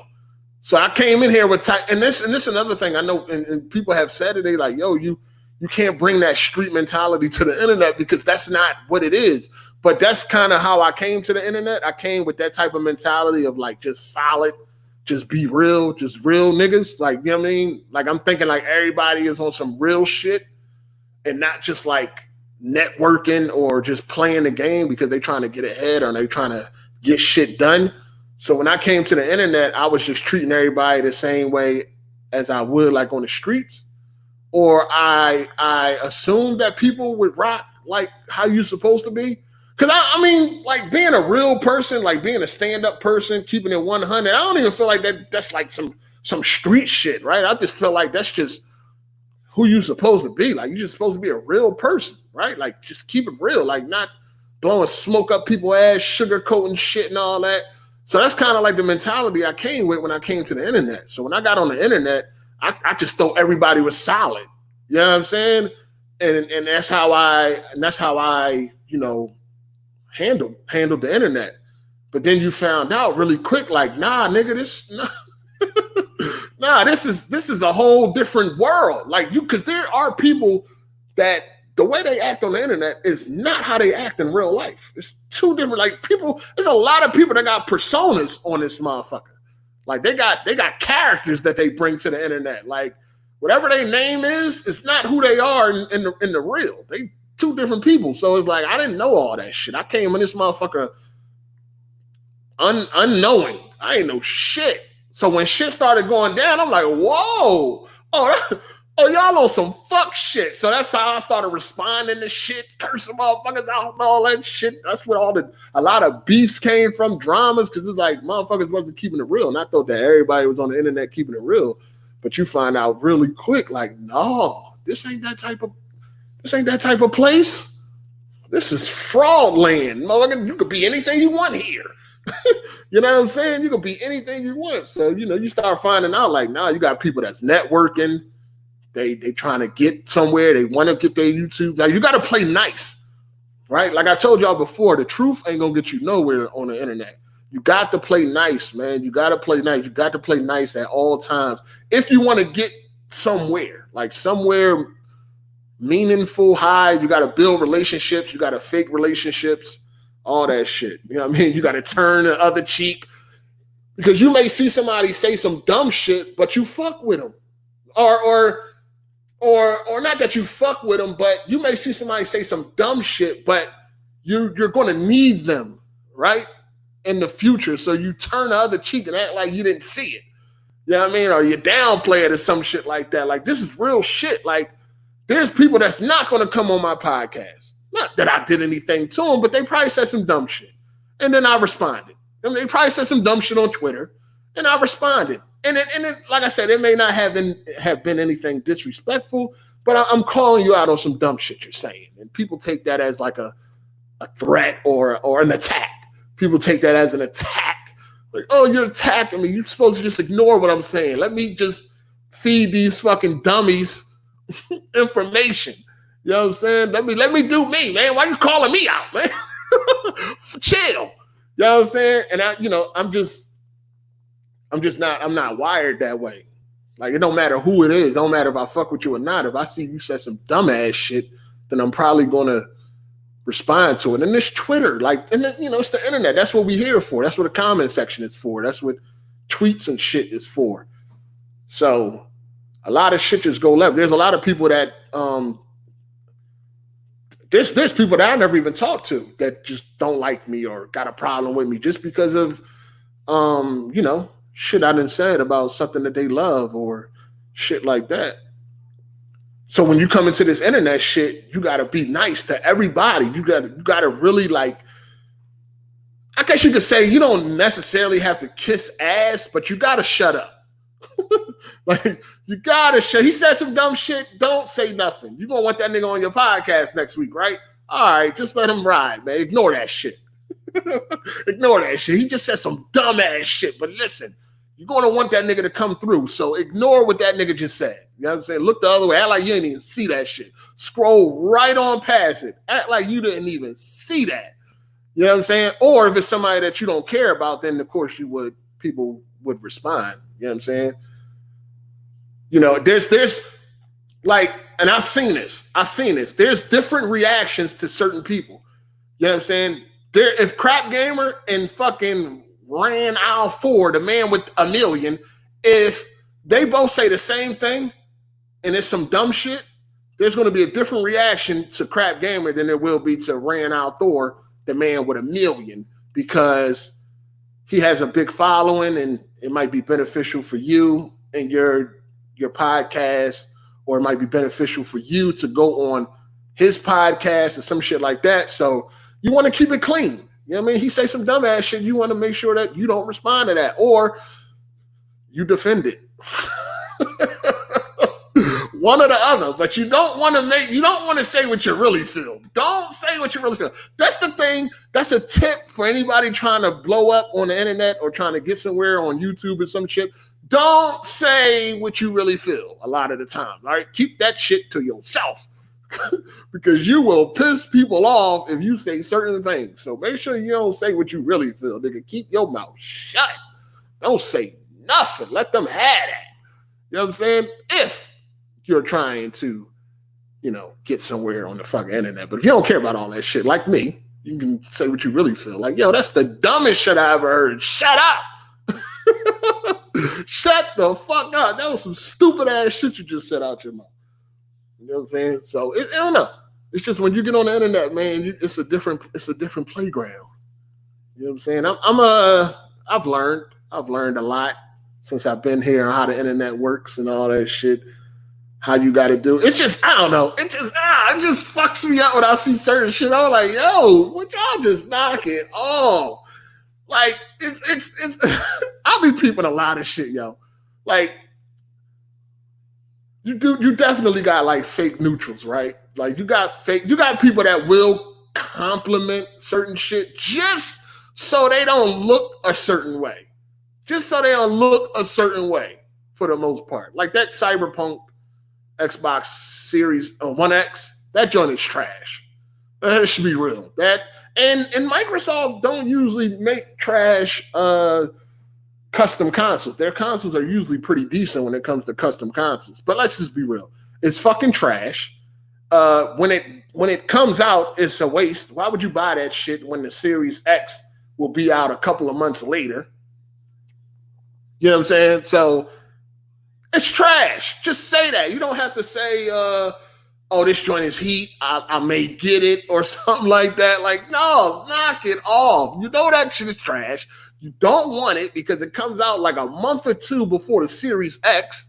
So why the fuck would you spend money on that shit? No, you just want to say it look good so you can come off as like a cool guy that doesn't bash all the time and shit like that. Let me start giving a little bit of compliments here and there so motherfuckers won't feel like I'm just trying to bash this shit all the time. It's like, no, just say your true feelings.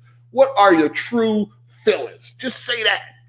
Just say your true fucking feelings. You can just tell when motherfuckers trying to walk that line, man. You can see that shit, especially if you've been around long enough, man. You can see it. You can see it. But listen, like I told y'all before, man, being real on the internet ain't gonna get you nowhere, man. So fake it till you make it. Some people can do that shit. Some people is cool with that because that's how they is anyway. But like me, I can't do it, man. I can't fucking do it. I just can't. I don't want nobody to do it to me either. Like, don't blow smoke on my ass. Don't tell me what I want to hear. Do not tell me what the fuck I want to hear, motherfucker. Tell me the truth. Don't tell me what I want to hear. Tell me what I need to hear. Like, I'm good with that. You're not going to hurt my motherfucking feelings, man. Tell me the truth. Don't just blow smoke on my ass. Don't tell me if I jump off this building, I'm going to land on my feet. Don't tell me that. Yeah, you can make it, dog. I believe you can make it. Don't tell me that. Tell me the truth. Yo, if your dumb ass jump off this building, you're going to die, nigga. Or if it's not high enough, you're going to break both your motherfucking legs. Do not do it, stupid. Like, tell me that. Don't sit there and tell me, I think you got a chance. Like, if you jump down and, put your hands to the side and you land both feet at the same time, you'll be good. Now, don't tell me that. Tell me the truth. Yo, you do that, you're going to fuck yourself up. Sit your dumb ass down. That's what I want. I want to hear the truth. Don't blow smoke up my motherfucking ass. Man, shit is not cool, man. Shout outs to y'all, man. Who we got here? What's up? Shout out to Killmonger Ultra. Who was it that BG ran into that called him the N-word? Oh, that was Funkmaster Flex. Yeah, he was. That was funny. It was just a white dude, typical internet dude that talk a lot of shit on the internet, and then because even in that case, when he talking all that shit on the internet and calling motherfuckers niggers and all that shit, when he seen BG, it was like he was acting like BG was his best friend in the whole wide world and shit. You know what I mean? Want to take pictures with him and all that, but it's like, yo, this nigga was a nigger, a couple weeks prior to that. It's like that's just how people is on the internet. They just think there is a lot of people that think the internet is like not a real place. Like, what goes on the internet is like not real. Like, it doesn't really matter. It's not a real thing. So when he seen him, he was just like, he was treating BG like that was his best friend and shit. But when he was on the internet, he was talking a whole bunch of shit. Shit crazy. Shout outs to Trago. He said, give Zelda Breath of the Wild another chance. Absolutely not. I already deleted that shit. I'm done with that. Deleted the fuck out of that shit. Shout out to Zuffy G. Appreciate the super chat player. No, Breath of the Wild was boring than a motherfucker. That's a boring ass game. I didn't give a fuck. The story is like non-existent. Didn't give a fuck about the story. That shit was boring. Straight boring. Weapons breaking every fucking 2 minutes. Like, what the fuck? The hell is going on? PlayStation fans donate more, I guess. Yo, it's funny. It's funny to see, like, this is crazy. I feel like, it's funny to see people like Crap Gamer now be like Sony corporate slaves. Like, you go from being a corporate slave of one brand to the next. Like, what has changed? Like, Sony was destroying Xbox since the PS4 was destroying the Xbox One since the day of release. You want all them years defending the fucking Xbox and saying some of the craziest shit, spreading the craziest lies. You know what I'm saying? And now all of a sudden, now you are a Sony dude? Like, what the fuck is going on? Like, that is crazy to me. It's definitely crazy to see. You went from sucking one company cock to the next. Like, just that quick. You are a whore. You are a corporate whore. Yo, that shit is crazy to me, dog.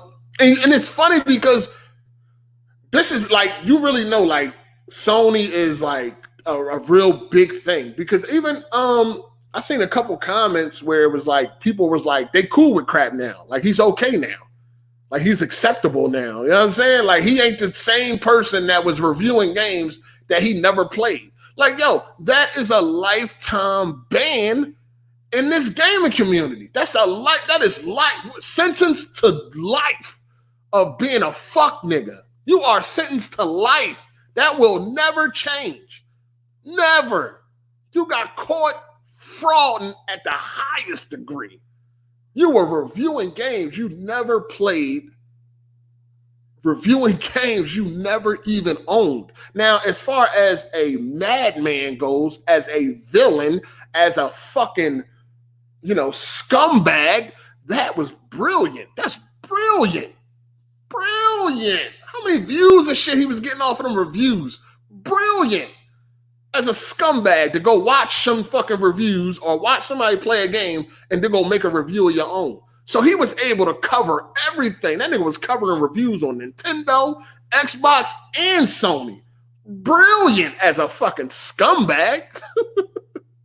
But for any real gamer, that is a lifetime ban. You are forever a fraud. I don't give a fuck if you sucking off Sony now. No, I don't want to talk to you now or want you on some. Come on my podcast. We getting straight to it immediately. Hey, why did you say this dumbass shit? Can you explain how you were reviewing games you never played? Like, you're getting roasted. I go for crap. I go for mooch and all these other niggas. Like, you getting ain't no kumbaya because you like Sony now. That just makes you even more of a fucking corporate slave. Because now that they on Sony cock, they get a pass. They cool now. People in the comment section, when you were on Xbox, I couldn't stand you, but you're cool now. What? No, he's not. He's still a piece of shit and will forever be a piece of shit. There's no redeeming factor for that. You cannot come back for reviewing games. And I mean, had hundreds of reviews for games he never played, never even owned. No, you don't get to come back from that because now you run around waving a fucking Sony flag. You even more of a fucking dick eater. You know what I'm saying? You should have stuck it out at least. That's the thing about Pyro, right? Pyro 2000, JTech TV, whatever you want to call them, right? When the PS3 was getting slaughtered on a daily basis, that man ain't never jumped on the Xbox. That man ain't never, like, at least, like, you're going to be a corporate slave. I can respect a corporate slave that stick to their fucking guns. You know what I'm saying? When the fucking PS3 was getting slaughtered, that man stayed right there, 10 toes down for that Sony cock. He ain't never jumped to that 360 or Microsoft cock. He stayed right where he was at. He kept that same cock in his mouth.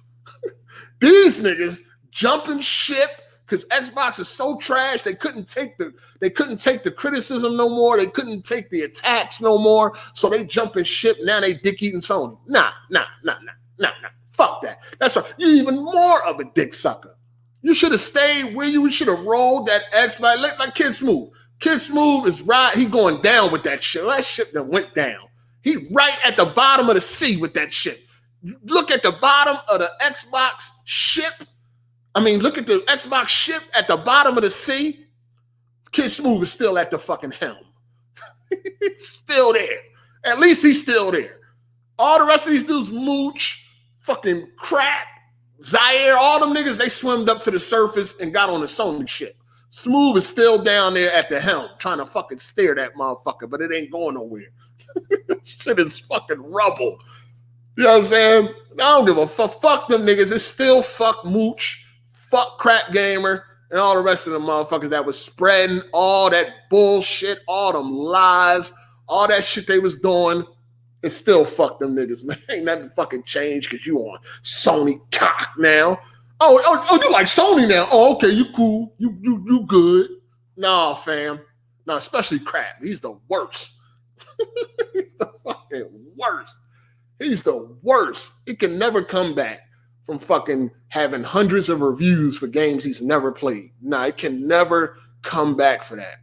Spreading lies, making up lies. Nah.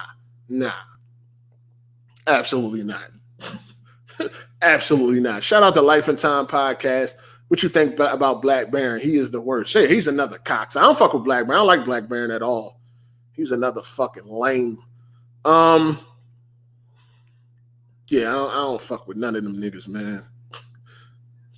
Lames.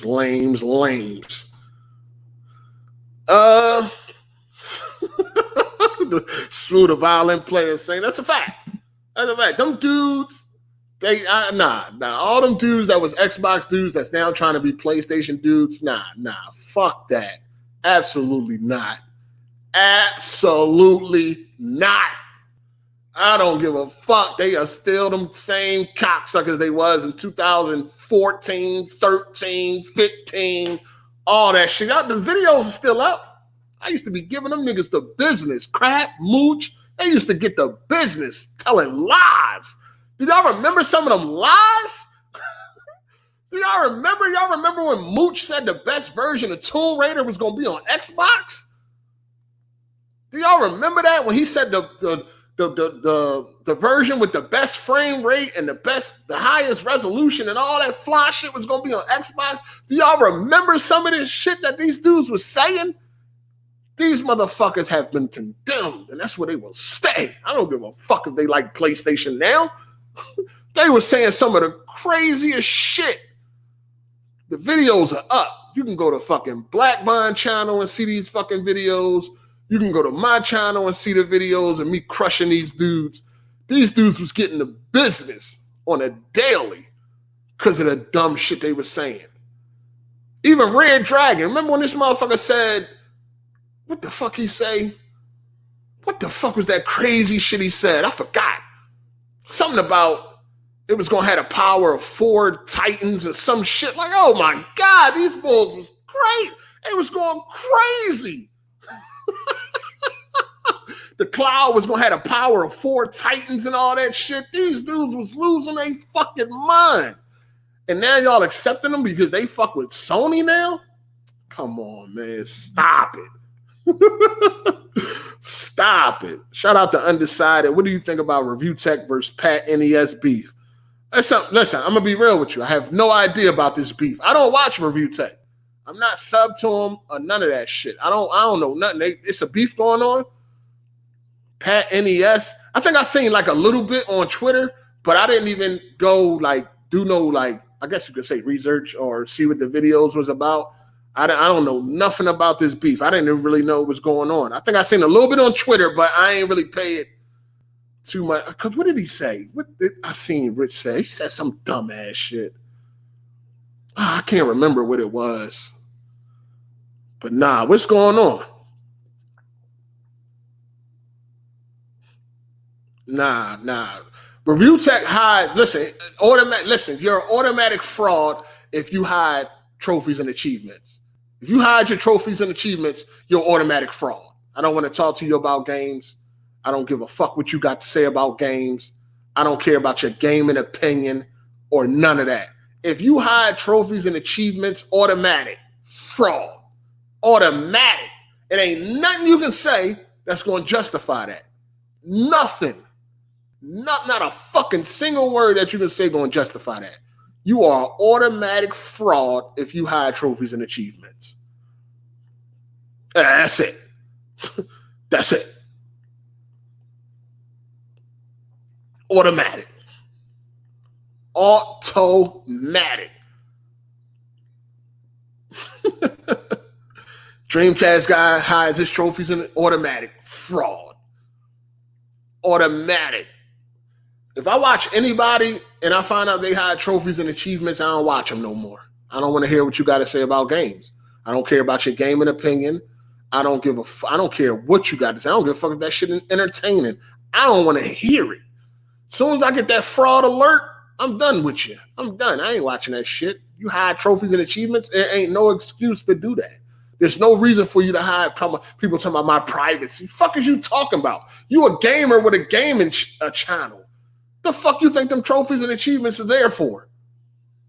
To show what you're doing as a gamer. Ain't you a gamer? The fuck? No, fam. Automatic fraud.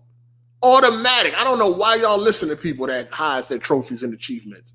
They are automatic fraud. Facts. Nah, I'm not getting no Final Fantasy VII.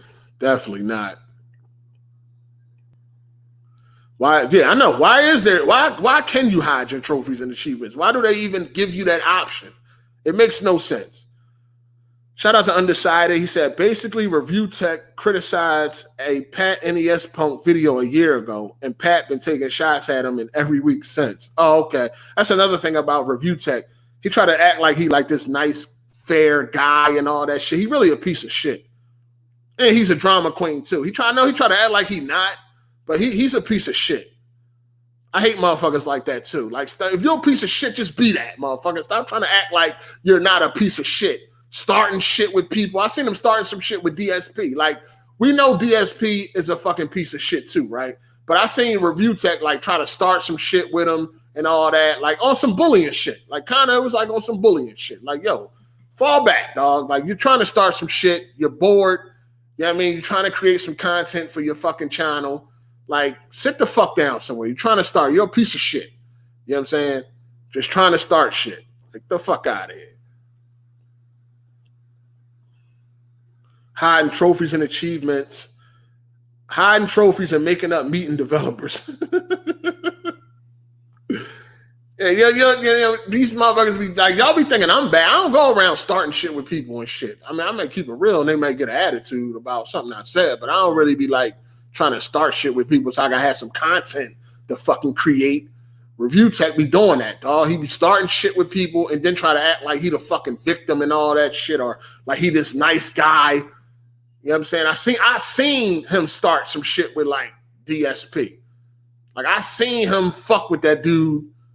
Like, for no reason. Like, yo, this dude ain't even fucking with you right now. And he just went over to that nigga live stream and just tried to start some shit. You know what I'm saying? Like, for no, I think he was live streaming and he wanted DSP to come on his live stream and something like, yo, he don't fuck with you. Like, why you even answer him? Then he went over there. It was on some bullying shit. That was the day that I asked for Review Tech.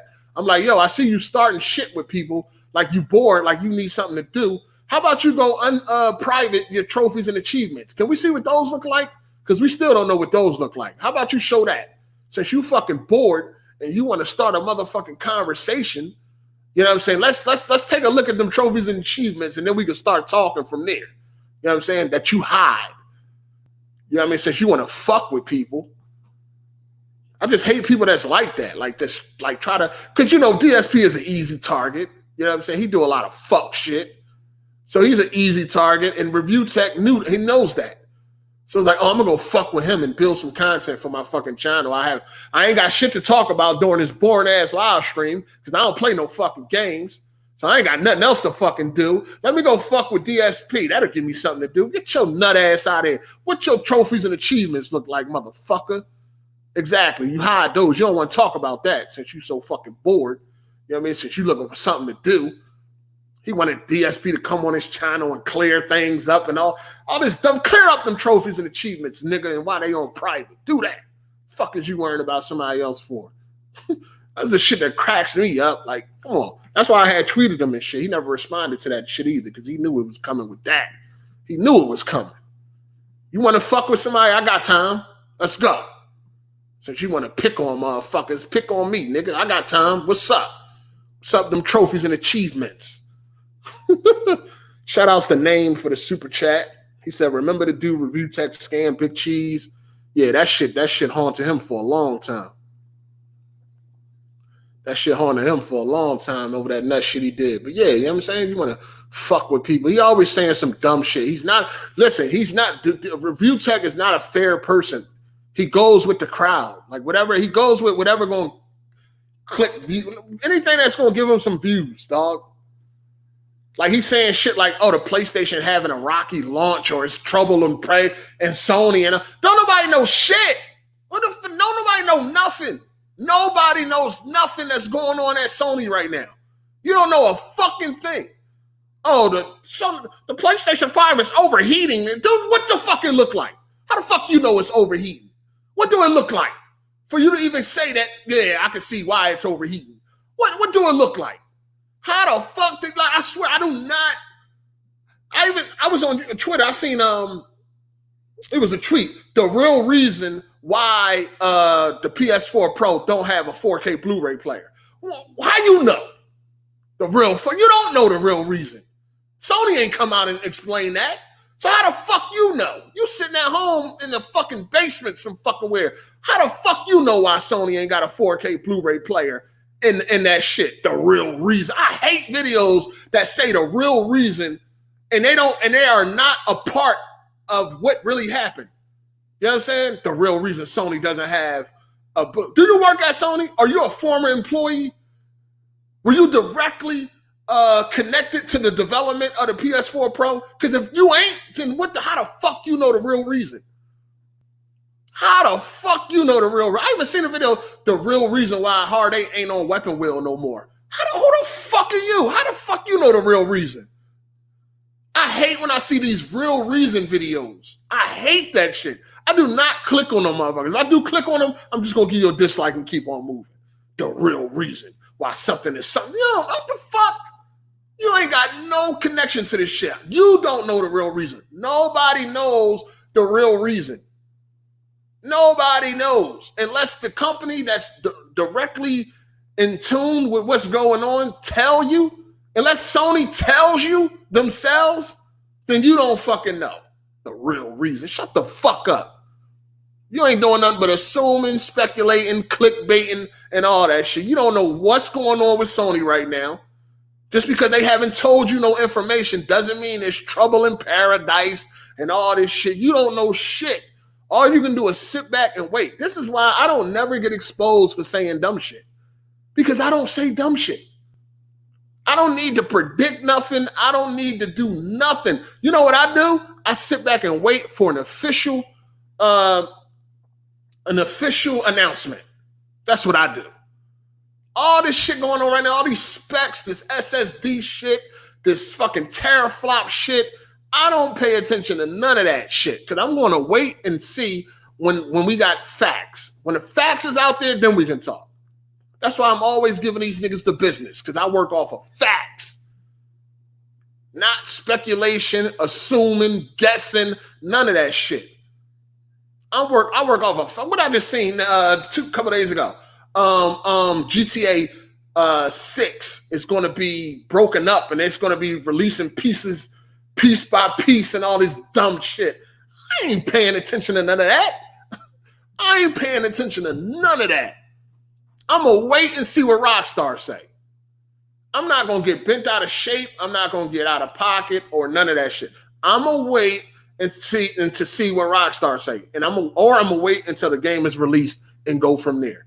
I seen those headlines, right? I didn't even click on the article because I'm not even trying to hear that shit.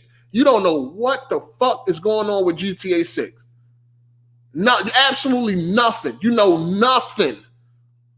You know nothing. There's no details for fucking Ryan 3368 that's sitting in his fucking room somewhere right now making a video. You know nothing. So shut up. I don't want to hear it. You know absolutely nothing. Just nothing. I don't know the real reason. The real reason Xbox is releasing in November. Like, shut up. You don't know. I hate when I see shit like that. I hate that shit.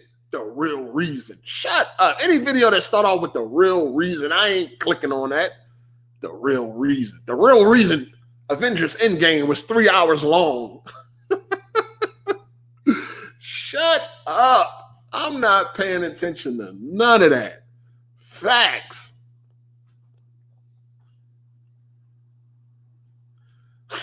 Review Tech did, this will make you want to buy a Switch Lite and it's just a carrying case. Wow.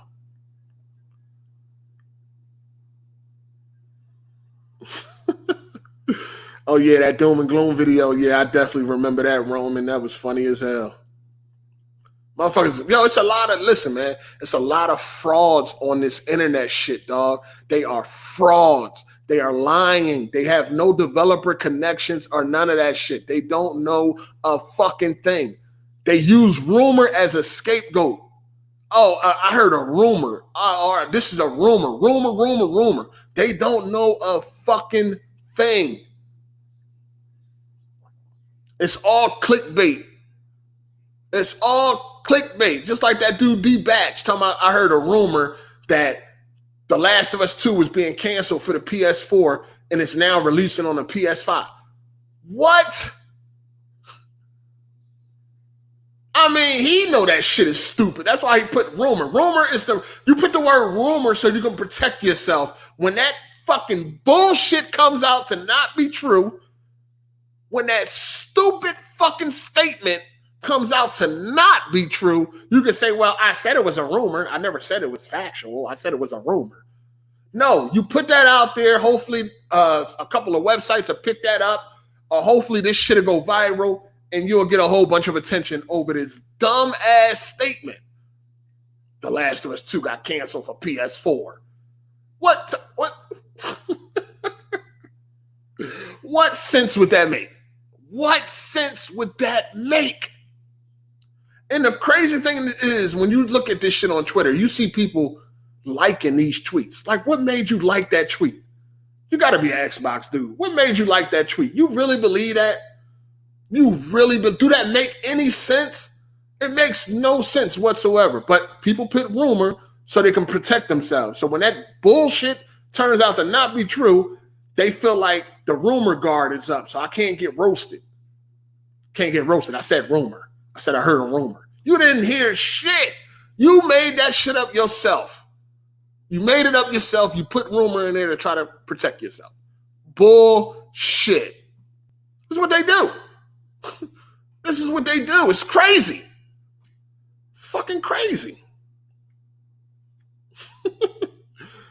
Nah, I didn't see the Mortal Kombat animated movie. Nah, I didn't see that yet. I will. But I ain't see it yet, though. WWP 2020 Revive featuring Hard 8. Yo, y'all gotta chill, man. I ain't going back to Weapon Wheel, man. I may be a guest at some time in the future, maybe. I don't fucking know. But I'm not going back to Weapon Wheel. You know what I'm saying? Yeah, Weapon Wheel was at its best when I was there. We all know that. That's why not everybody, but that's why a lot of people are watching the classic episodes when I was there, because it was lit. But listen, I ain't going back to Weapon Wheel, dog. I'm good. I'm cool where I'm at. I'm cool with AGS Podcast. You know what I'm saying? I may be a guest sometime in the future, but as far as like being a permanent member, man, that's a wrap. You got to understand, Weapon Wheel was at its best when I felt like everybody was cool. You know what I'm saying? When I felt like it was like how could you say it? I guess you could say like a family environment, right? Like it was like, yo, this is the squad. This is the team. You know what I'm saying? I'm coming here every week and I'm having fun with my friends. You know what I'm saying? It's not like that. So it ain't gonna never be like that, dog. Like if I go back as a guest one of these days, it'll probably be good. But and that's just because I know what it is. Like I know what to expect. You know what I'm saying? So I'm just there to give my opinion on these topics. That's it. You know what I'm saying? So I could do that. You know what I mean? I'm fine. I could do that. That's cool. But I don't know. You know what I'm saying? I don't know. I don't have a problem with Jimmy. I just when I watch. So if I go back, I don't know how the Jimmy thing gonna play. Like I don't really have no personal beef with Jimmy and shit. He just it's just like when I'm watching Weapon Wheel, I just hate when he start talking because he don't know what the fuck he talking about most of the time. Like he just running his mouth. He just don't know what he's talking about. But I don't really have nothing personal. I don't got no personal problems and shit.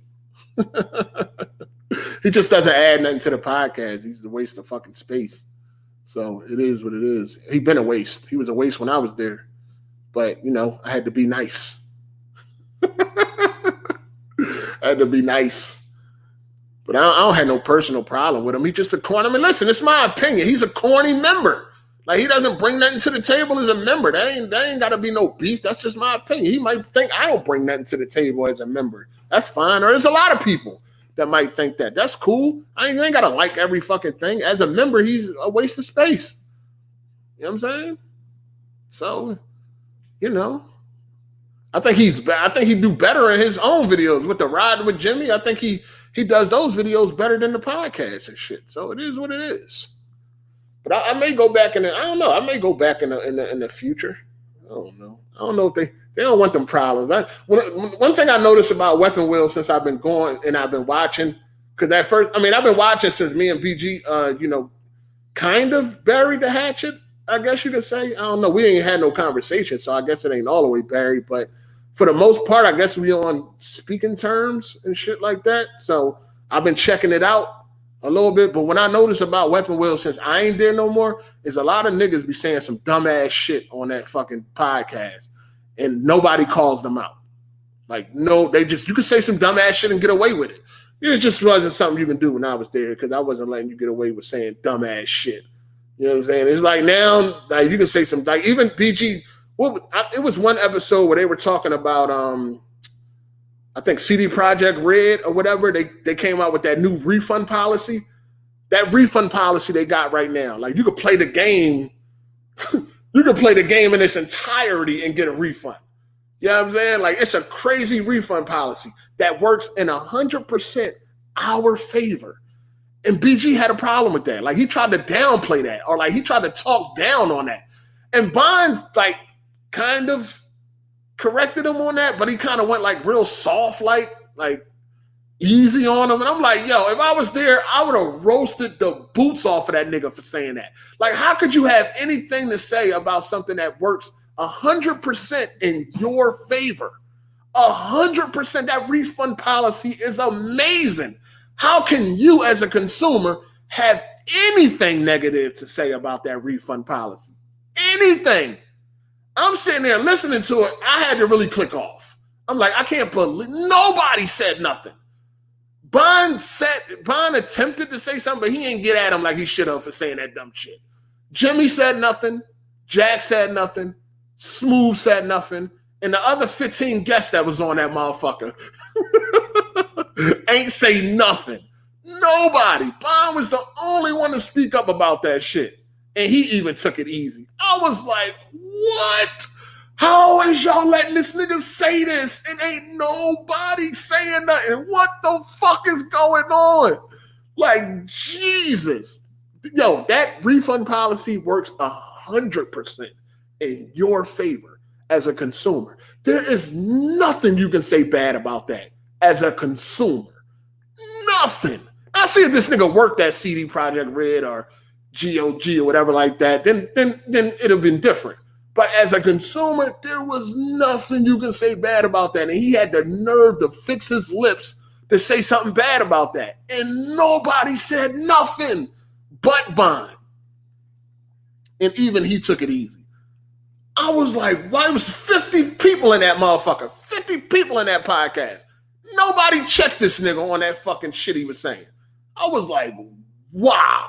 I had to click off. Facts. I think I clicked off and went right to Twitter and said what I had to say. I was like, wow. Wow. There would have definitely been some smoke in the air if I was on that motherfucker and he said that dumbass shit. I was like, what is going on? Y'all niggas, I don't know what's going on. Y'all scared or what? Like, Jesus. He ain't going to kick y'all niggas off, man. It's okay, man. It's okay to fucking have a difference of opinion when it comes to some of this shit he was saying. And I know maybe you don't care or whatever like that. I mean, maybe like a Jack, he not really a PC gamer, so maybe he didn't care about what he said. But even if you don't care, you still, even if it was a Nintendo policy, I don't give a fuck about Nintendo. It was some shit on Nintendo and the motherfucker was talking like that, I would have had something to say, like, what? But, it's all love, I guess. It's all love. But I was like, yo, this is crazy. But that's kind of what I noticed, like, since I've been there. Like, even the one episode where, like, Jack had, like, rage quit the podcast because people wouldn't let him talk. You know what I'm saying? Like, they kept talking over him. I think that chick that they be having on there, she done said a lot of dumbass shit. Oh, my God. Woo! It's a good thing I ain't on that motherfucker. My God, I'd have been got her the fuck out of here. But anyway, she be saying some dumb shit. Wow. But yeah, like they wouldn't let Jack talk. Like the guests kept over talking him and all that shit. It's like, oh, I'd have checked the shit out them motherfuckers. Like, yo, shut y'all asses the fuck up. You are a guest. Shut up. This is my shit. Let me talk. You know what I'm saying? But Jack kind of just got frustrated and left. But I'm like, yo, they just running wild over that motherfucker. When I was there, the guests behaved themselves. Or they didn't come on. They were scared to death because they know they was frauding. A lot of gamer frauds, they was not coming on. I was there. Like even that, like it used to be a time where like you couldn't come on Weapon Wheel, and if you ain't had your shit, like if you did come on there and you ain't had your game intact, you got attacked. Like now, anybody come on that motherfucker now. It's like, yeah, it ain't. It's like a lot of shit just changed and shit. It's like you can just be fraud and you can say the dumbest shit out your mouth and ain't no pushback or none of that. Like that's what we here for, right? Like this is a podcast, and that's one of the reasons. That's one of the things with my podcast that I would love to change. I'm not saying that people got to disagree with each other just to disagree, but goddamn, everybody cannot have the same opinion. That does not make a good podcast. In my opinion, it's the debates, it's the back and forths and shit like that make a good podcast. We cannot all be agreeing all the time. That shit is whack. Facts. That is whack. It's whack. That's why I need an Xbox guy. I need a strong Xbox dude on my podcast because we had that with Cycle. Right, Cycle was a strong Xbox dude. We had that with Cycle. Unfortunately, he was dealing with other issues or whatever, whatever issues he had with me. It didn't work out, but he was a good member because he didn't always agree. And I'm not saying that everybody is like yes men, but a lot of shit we agree too much. Like there's too much agreeing, dog. I need some fucking pushback. That's what makes a good podcast to me. We can't all be saying, yeah, we can't all have the same fucking opinion. You know what I'm saying? We cannot all have the same fucking opinion. We need some opposite opinions, man. And sometimes, like I said, it ain't necessarily that a person is like a yes man or something. Y'all just share the same thoughts. And it's not necessarily, I think it's a bad thing for a podcast, but it's not necessarily like a general bad thing. Like you know, there's millions of people that would agree with you that, PlayStation is better than Xbox. That's just what it is. But if you're going to have like a podcast or anything like that, it's really not the best to have like everybody agreeing with each other. That makes for a boring ass podcast. That's a boring podcast. I do not want to watch a podcast where everybody agrees on the same shit. I don't like that. No, that's trash. So, yeah. Like I said, you don't have to, I'm not, and you can tell when it's organic and you can tell when it's forced. So I don't want a podcast where motherfuckers is forcing to disagree with others. I mean, it's just best when, there's a genuine difference of opinion. You know what I'm saying? There's a genuine difference of opinion. That's, for me, that's what works on the best podcast. That's what makes a podcast great. And I think that's why when I was on Weapon Wheel, it was as good. That's why everybody, when I was there, is like, listen, this is the thing, right? At the end of the day, we know, like, pretty much, I have not really seen many people saying like, yo, Weapon Wheel is better since Hard 8 is gone. You know what I'm saying? General consensus would say it got worse, right? That's just what it is. Facts. No beef, no drama. It is what it is. You know what I'm saying? So, and I think one of the main reasons was because there was a lot of disagreements. You know what I'm saying? I think there was a lot of disagreements when I was there. Even if I fuck with you, you couldn't get away with saying no dumb shit. Even when I did the April 1st video, if you listen to the clips that I played at the beginning, everybody got that work. Jack, that's my man, 50 grand. He was even more my man, 50 grand at that time. And even he got that work if he was saying some dumbass shit. When the clip where I was like, no, you shut the fuck up, Jack. It's all love, but listen, you talking some nonsense. You know what I'm saying? And I think that's why it worked. I think that's why it worked, because it was like nobody was safe.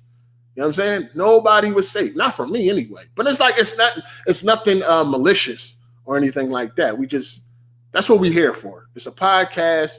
We're here to entertain and give our honest opinions on what's being talked about. You know what I'm saying?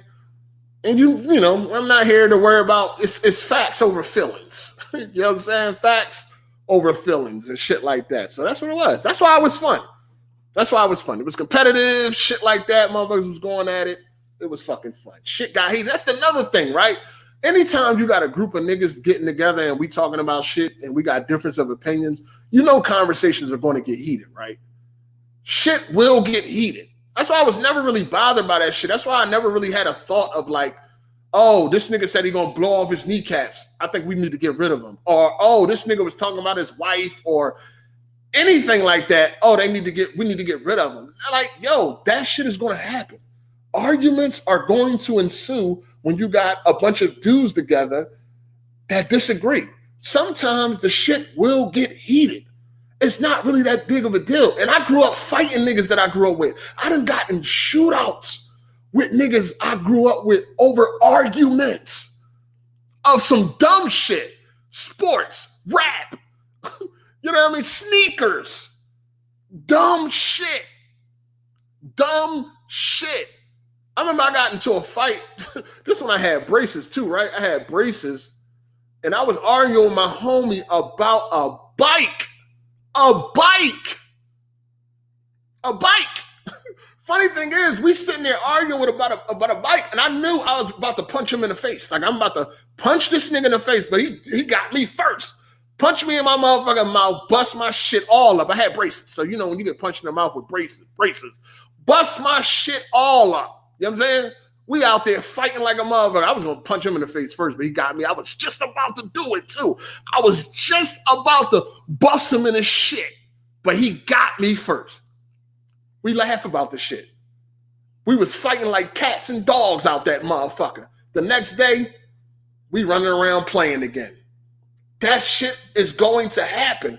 So when I'm on the internet and I start arguing with motherfuckers and shit get heated, fuck you, fuck your mother and all that. It doesn't affect me like these other people. Like, they make a big deal out of that. It's like, yo, that shit ain't nothing. That's an argument. Like, that's nothing. That's going to happen.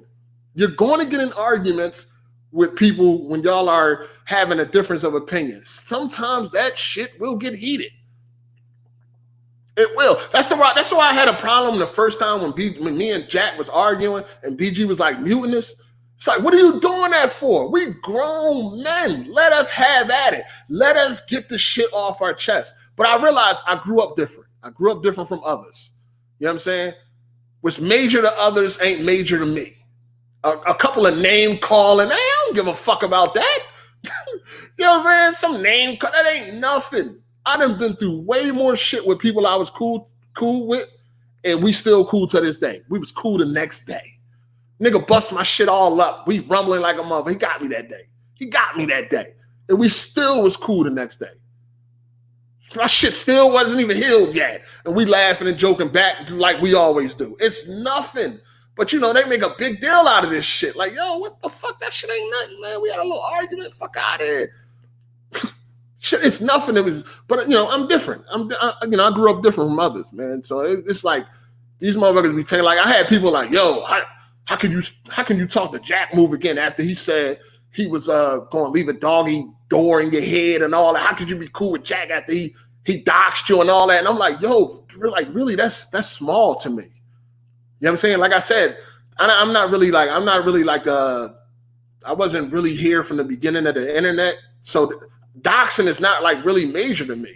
It's like because in my mind, like, you're not going to pull up. You know what I'm saying? You're really not about that life. For real. You don't got no background to show or prove that you about that life. So I'm not really bothered by that. Like, oh, you know where I live. Good. What you going to do? You're not going to do nothing.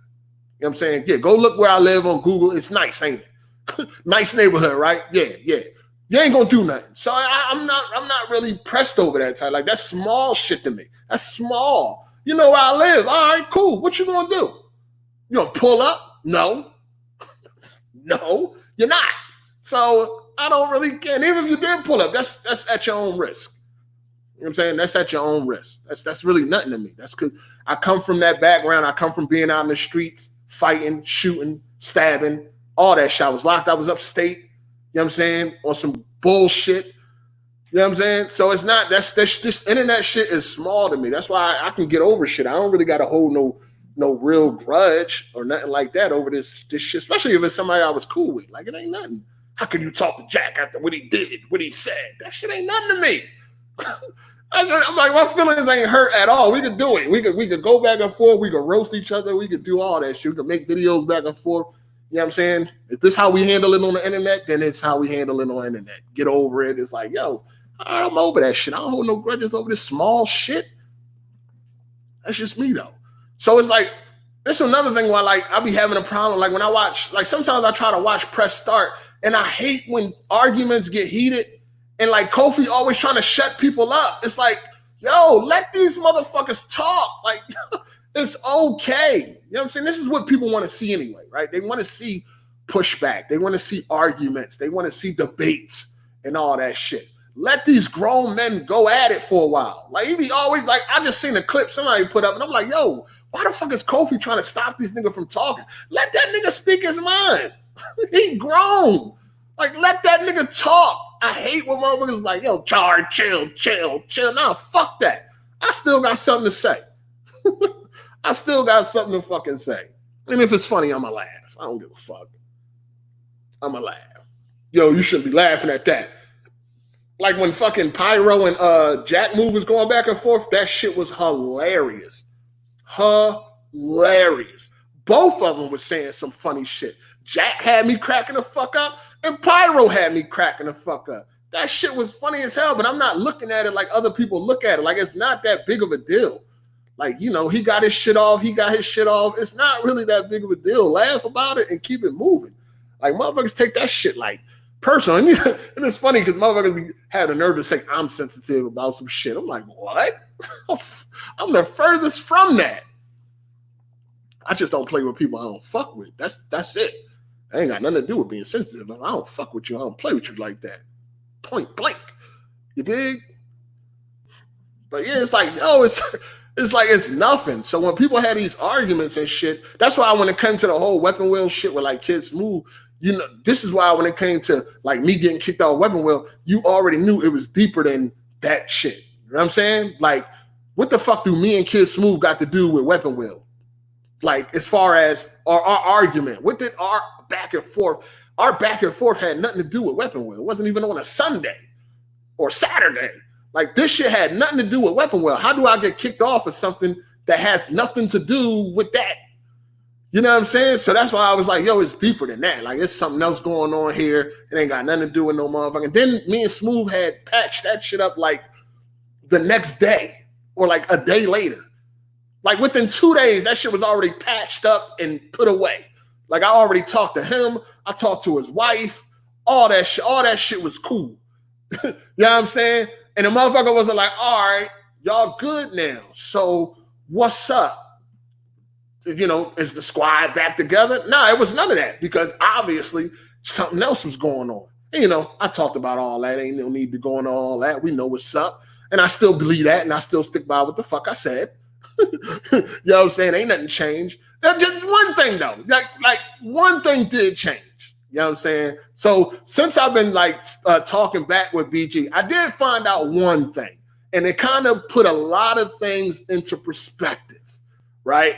It kind of put a lot of things into perspective. I was talking to BG on Twitter one day. It was about a month ago, maybe month and a half, maybe 2 months. It probably was about a couple of accounts back. Y'all know me, I keep getting banned on that motherfucker. But one thing did help me understand BG a little bit more. And honestly, when I found this out, I was like, okay, I get it now.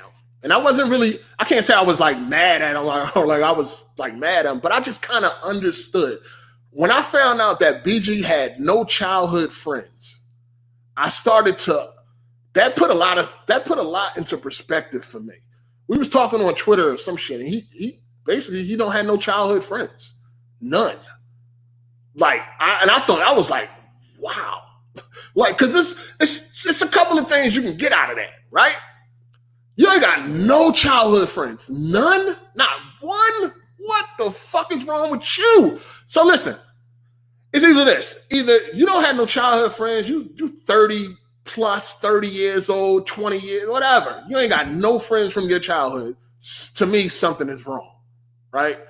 Or you could look at it like you really don't fuck with people. You know what I'm saying? Like you don't believe in friends. and none of that shit. Like you can go that route. But then I remember that he said that 3MG and Ray Infamy was his friend, and he kind of look at people that he meet. Like you can't really be his friend unless he met you in real life or some shit like that. He said something along the lines. I'm not quoting him directly, but it was something along those lines, paraphrasing. So I'm like, well, so he does believe in friends, right? But then I'm like, on the other side of that, if you ain't got no childhood friend, you must have been a nut ass nigga. Like you must have been a nut ass nigga where nobody wanted to fuck with you for any period of time. Like they got to know you and then they found out you was on some nut shit. So you ain't like, I think it's weird that a person doesn't have any childhood friends. Like you had nobody, not one. Like we all, like most people got at least two, at least one. I got a few childhood friends that I grew up with, but I grew up in the projects. So it was a lot of us, you know what I'm saying? But I felt like, how the fuck you ain't got no childhood friends? Like you ain't have, and you're a gamer. There was not one friend that was a gamer like you that y'all was cool all these years. Y'all stayed in contact all these years. Even if y'all did move away, y'all stayed in contact, y'all reconnected or something like that. You got nobody that you grew up with that you still friends with. You don't have not one friendship that's 25 years or more, 20 years or more. Like, not like, what the fuck? So that put a lot of shit into perspective for me. I started to understand a little bit more about BG because I'm like, oh, okay, it makes sense now. All right, okay. I could respect that. It makes sense now. You know, it would have been better if motherfuckers was up front with it, like, you know what I'm saying? Just up front with how they really feel about like friends on the internet and shit like that. Like mine. That would have been better. But it put some things into perspective when I found out that he had no childhood friends. I'm like, okay, all right. Okay, I'm not crazy. Okay, I'm not crazy, right? I'm not tripping. All right, I knew something wasn't right, but okay, I knew something wasn't right. I voiced that, but you know, people think I'm crazy. Okay, it makes sense now. This nigga has no childhood friends. All right, cool. I'm not motherfucking crazy. I get it now. I understand now. All right, you know what? I ain't even mad no more. You know what I'm saying? Like, all right, cool. I ain't even mad no more. I get it. I see how this shit is now. Okay, cool. I understand more. You know, I'm not even mad no more, dog. You know what I'm saying? Let's play some games together. So, you know, it put some things into perspective when I found that out and shit. You know what I'm saying? It definitely put some things into perspective. So I was like, all right, cool. So, you know, you could take that. I mean, I don't know. Is there any like is there a point of view that I'm not missing for somebody that doesn't have a childhood friend? Like, what would y'all think if you're talking to somebody that's 25 years old, 30 years old, or more, and they say they don't have no childhood friends? And no, they're not all dead. You know what I'm saying? Like, what? Like, how would y'all take that? How do y'all see that? How do y'all see a person that doesn't have any childhood friends? Because maybe y'all see it different from me. You know what I'm saying? For me, I'm thinking like something wrong with you. Like you was a nut ass nigga that you couldn't maintain not one friendship. Like you couldn't maintain one friendship for a long period of time. You got to be a fucked up nigga. Or maybe you did have one that was long term and they did some fucked up shit. You know what I'm saying? So, I mean, you could go that way too. You could go that way. Like, yeah, I did have a couple childhood friends, but they did some fuck shit and we ain't friends no more. But how would y'all see that? Like if you met somebody, you know, that was 25, 30 years old, 30 plus, and they didn't have no childhood friends, how do y'all interpret that? You know what I mean? Because maybe y'all see it different from me. How do y'all feel about, like, how do y'all see that?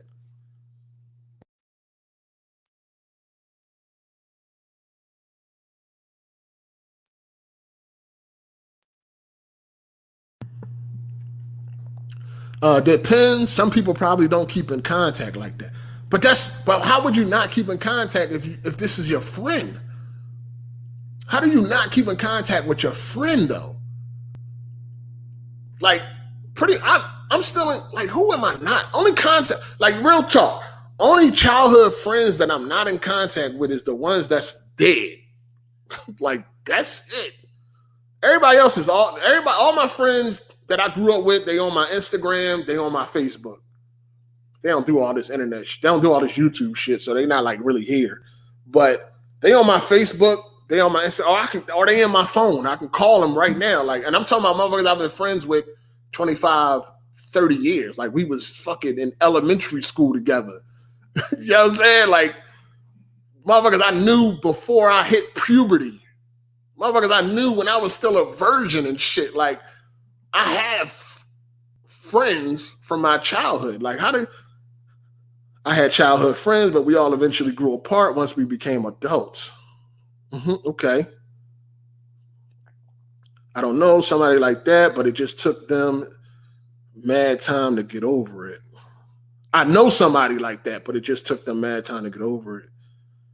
Honestly, a lot of people have real friends, so it's not that crazy. Honestly, not a lot of people have real friends. Okay. All right. Oh, yeah, okay. I can't imagine my childhood without my friends. That must have been a sad childhood. Depends. Yeah, I don't know. I think for me, I think if you don't have no childhood friends, I think something it's a little weird.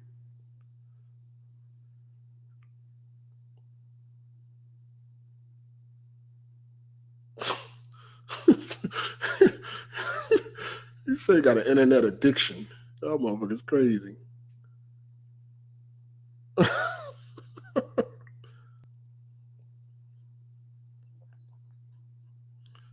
I have friends that I don't keep in contact. So when you say you don't keep in contact with them, can you call them? If you seen them in the street, would it be like all love? All the people that I grew up with was fake. See, that's another thing, right? So when you grow up with people, right? Like I'm talking about when you grow up, I'm talking about kindergarten, first grade, or whatever like that. We're like you are actually growing up with a person. Like you are seeing them transition from a child to a teenager to an adult. Like when did it go wrong? Like what is this person just on some nut shit or like what happened? You know what I'm saying? Because when you grow up with somebody from a very young age, before y'all hit puberty, before y'all even had a chance to really, before your brain or anything really had a chance to develop, it's like, how do they become fucked up?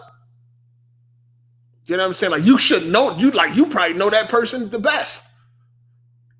You know what I'm saying? Where you can see some fuck shit coming because you're growing up with them. You know what I'm saying?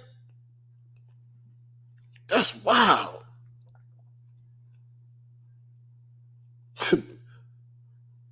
Kidney garden? Who the fuck said kidney garden? Kindergarten? That's what I said. I didn't say nothing about no kidney garden. What the fuck? Kindergarten. I moved around a lot, but I still have childhood friends I can call today. Yeah, I mean, if you have like even if you move a lot, if y'all keep in contact, if it only takes a little bit of effort to keep in contact. Like, yo, I'm about to move, give me your phone number. And then with the internet, it's like once the internet came along, it's really easy to keep in contact with motherfuckers that you may not be near. You know what I mean? There ain't nothing but a quick message or anything. You know what I'm saying? Facebook, and it's so many social media websites, you can easily keep in contact with people. I mean, it's definitely an effort. But I feel like that's an effort. I feel like that's effortless if it's somebody that you really fuck with. Like that's automatic. We're going to keep in contact. Automatic. Shout outs to Rael Williams. He said most people should form lasting friendships during high school. If you don't, something is wrong with you. Borderline school shooter type folks. Yeah, I mean, like, cause like as an adult, it is hard to like make new friends. You know what I'm saying? If you don't, cause you don't really know people like that. You know what I'm saying? Like you, however, like me, I'm saying I'm 30, I'm 38. I don't really be trying to like make new friends now because it's like it don't feel right. You know what I'm saying? It's kind of weird because I don't know you. I don't know who you are or how I don't know you. You know what I'm saying? But as far as your childhood, you grew up with these people. So you done seen all the transitions for the most part. You know what I'm saying? I done seen all the transitions. It's like a family now. But yeah, I don't know. I think it's weird if you don't have any childhood friends. It's like, what the fuck you was doing? Who you were playing with? You didn't build a bond with nobody? Not one person? Yeah, not one motherfucker? Like, Jesus. What the fuck happened? Even with the internet, people won't keep in contact. Sometimes it's fake love. Your friends on the phone and social media, but when you see them in real life, there's no damn. I mean, yeah, I seen a lot of that upstate. I seen a lot of that when I was in prison. There's a lot of fake, but that's different. Like I said, those ain't people you grew up with. Those motherfuckers that you met in jail. You know what I'm saying? And it's like, no, like being in jail is kind of like what you see on the internet, dog. You got motherfuckers that befriend people just because it benefits them for the time being, right? Like you got niggas that you can be upstate with, you can be locked up with them for 5 motherfucking years. And they can go home and they never write you. Never send you a letter, never say what's up, never send you no money, never send you no pictures, even though they said they was going to do all these things. Soon as they get out there, they forget all about you because they really did not fuck with you like that. It was just to make the day go by. It's just to make the bid go better. You know what I mean? You want to make friends, and plus you want to have people that's going to have your back when shit get hot. You know what I'm saying? If you that type of person where shit can get hot, if you partaking in activities where shit can get hot, you want to make sure you got some friends that's going to watch your back. But then when they get home, they forget all about you. But again, they didn't meet you when you was a child. Y'all just met each other in jail. But that's kind of how it is like on the internet. It's like a lot of people on the internet, they befriend people just for their benefit. Not because they really fuck with you like that, but they like to get on the internet and talk about games. They like to play games with other people. So we are as good as that goes. Other than that, I really don't fuck with you like that. Oh, and I might want you to come on my podcast too. So, but other than that, I don't really fuck with you like that. You know what I'm saying? We just good right here. So yeah, it's a lot of that going on. That's a fact. Shout out to Biz the Kid Gaming. I moved all around Philly in my childhood years. I've been up north, southwest, Upper Darby, Germantown. Didn't have ride or die friends till I settled where I am now. By that time, I was in high school. High school is not too far gone. You still growing. You're still growing when you're in high school. You're not too far gone once you're in high school. I think you're like when you become an adult, it's pretty hard to like make new friends because it'd be a lot of fuck shit going on. But when you grow up with somebody, it's just a different type of friendship when you grow up with somebody. Like when you were staying at their house, spending the night at their house, eating at their house, shitting at their house, something like that. It's just a different type of friendship, man. It's hard to compete with that when you grew up with a motherfucker. It's different. It's really different.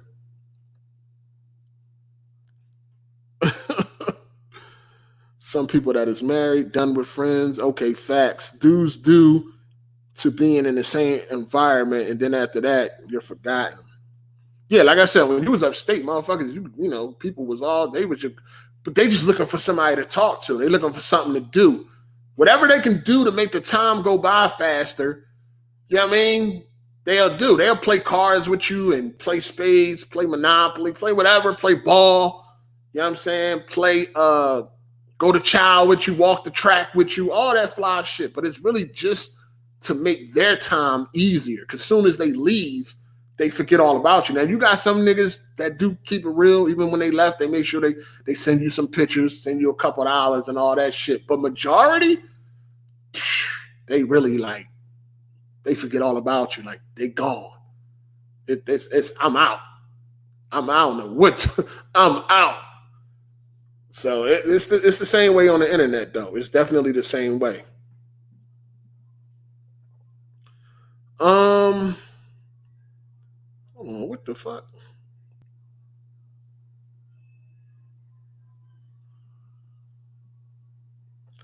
All right, let me see. Hold on, I know I seen it. Shout out to Undecided. He said, I also became a father at 14, so I didn't really have a lot of people to hang out. Most of my current friends are people I met when I used to play ball. Yeah, I met that's kind of how when I first got upstate, that's how I met a lot of people. I met a lot of people through I got cool with a lot of people through rapping and playing ball. Mainly playing ball. Playing ball introduced me to a lot of people because I'm one of them people. Like when I go to new places and I don't know nobody, I'm not a Joe ass nigga. You know what I'm saying? I'm from Philly. We don't do that Joe shit. You know what I'm saying? I'm not a Joe ass nigga, so I don't be talking to nobody. I ain't got no rap. I ain't got nothing to say to nobody. I met people by playing ball. Like once I started playing ball, they see me play, then they be like, yo, this nigga nice. And then they start picking me every time we play, and that's how you start talking to people and you get cool with motherfuckers. But it's always organic. It's always organic. It ain't never organic. It ain't never forced or on some Joe shit. Some Joe ass shit. I ain't with that shit. Niggas, most people I met through ball. Like as soon as I get on that court and they see them skills, then it's like, yo, this nigga nice. I fucks with him. But other than that, nah, player. Shout outs to Super KMW. He said, there's such thing as being a loner and not making friends with anyone. I'm a loner and got lucky, but then not everyone lucky. I suck at keeping in contact. All right. I feel you on that. Like I said, yeah, you do have people like that. There is different ways that you can look at somebody that doesn't have a childhood friend, that doesn't have any childhood friends. But for me, when I found that out about BG, that kind of put things into perspective for me, where I started to understand more. Like, all right, okay, I'm basically like, I ain't nobody special. You see what I'm saying? Like, I'm not nobody special. This is just how this guy gets down. So it would have been nice if a motherfucker put that out there, but at the end of the day, you know, maybe they didn't want to. That's cool. You know what I'm saying? You ain't got to put everything out there. You can let people find out on their own. But yeah, once I found that type of shit out, it's just like, all right, that's just the type of person this guy is. So it's like, all right, well, fuck it. I ain't nobody special. You know what I'm saying? It is what it is. You know what I'm saying? So, like I said, I would have wanted to know that from the rip, but you know, I didn't. You know what I'm saying? But it's cool. It just gave me an understanding of the type of person I was dealing with after I found that out. You know what I'm saying? So it was like, all right, good. I get it now. Again, I ain't mad no more. I get it now. All right. You dig? Most of my friends are girls. All right, player. All right, player. I could dig it. I got a couple of friends that's girls from my childhood too. They dykes. No, not all of them. I got a bunch of ex-girlfriends on my Facebook too, but yeah, I mean the ones that are cool, they dykes and shit. Make 0 friends in college, all friends from elementary, and 1 from high school. Yeah, I can see. I don't know. I can see you not making no friends in college. By that time, you already got your friends. Like you said, you already had a friend from elementary, and you had 1 from high school. So I can dig that. BG could be a nut. Who knows? Yeah, that's true. Obvious. I mean, it's something. You ain't got no childhood friends. There's something. There's something going on. It sucks going from middle school to high school, losing all my middle school friends. It felt like I was starting over. Hold on, ain't none of them go with you though? Like, dang, how many grades above was you? Like when I was coming up and I was going from middle school to high school, all my friends, we all went at the same time. Only one of my friends was left back in middle school. Not because he was left back, he was just younger. He just wasn't in the grade we was in. But all my friends, we all went to high school at the same time, except 1. And and because we was in high school, we got out of school like a half an hour early. So we used to always meet up at his school anyway. Like when we got out, because his school, or the school we was going to, it was right there on our way to going home. So when we got off the bus, the school was right there. So we was always hanging out and going to go scoop them from school. So even though we wasn't like at lunch together and all that, when school got out, we was right We was right there. You know what I'm saying? But yeah, all my friends, we all went to high school together. Yep, we all went to high school together except one. We was all there together, acting a motherfucking fool too. It's definitely harder to make friends as an adult. Hey, that's a fact. It's super hard. It's super hard to make friends as an adult. Super.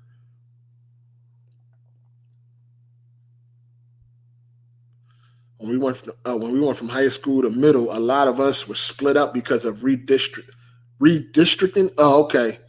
Some BS. Damn, that sucks. Yeah, we all went to the same high school before I got kicked. I got kicked out.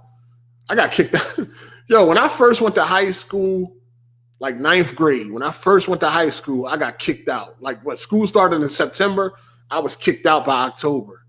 Like I wasn't even there with them niggas for long. I was there like a month and got kicked out. And I ended up getting sent to Daniel Boone down 26 in Jefferson. And I had some people I got cool with in there too at Daniel Boone. I had some cool niggas. But again, that was more of just niggas I met.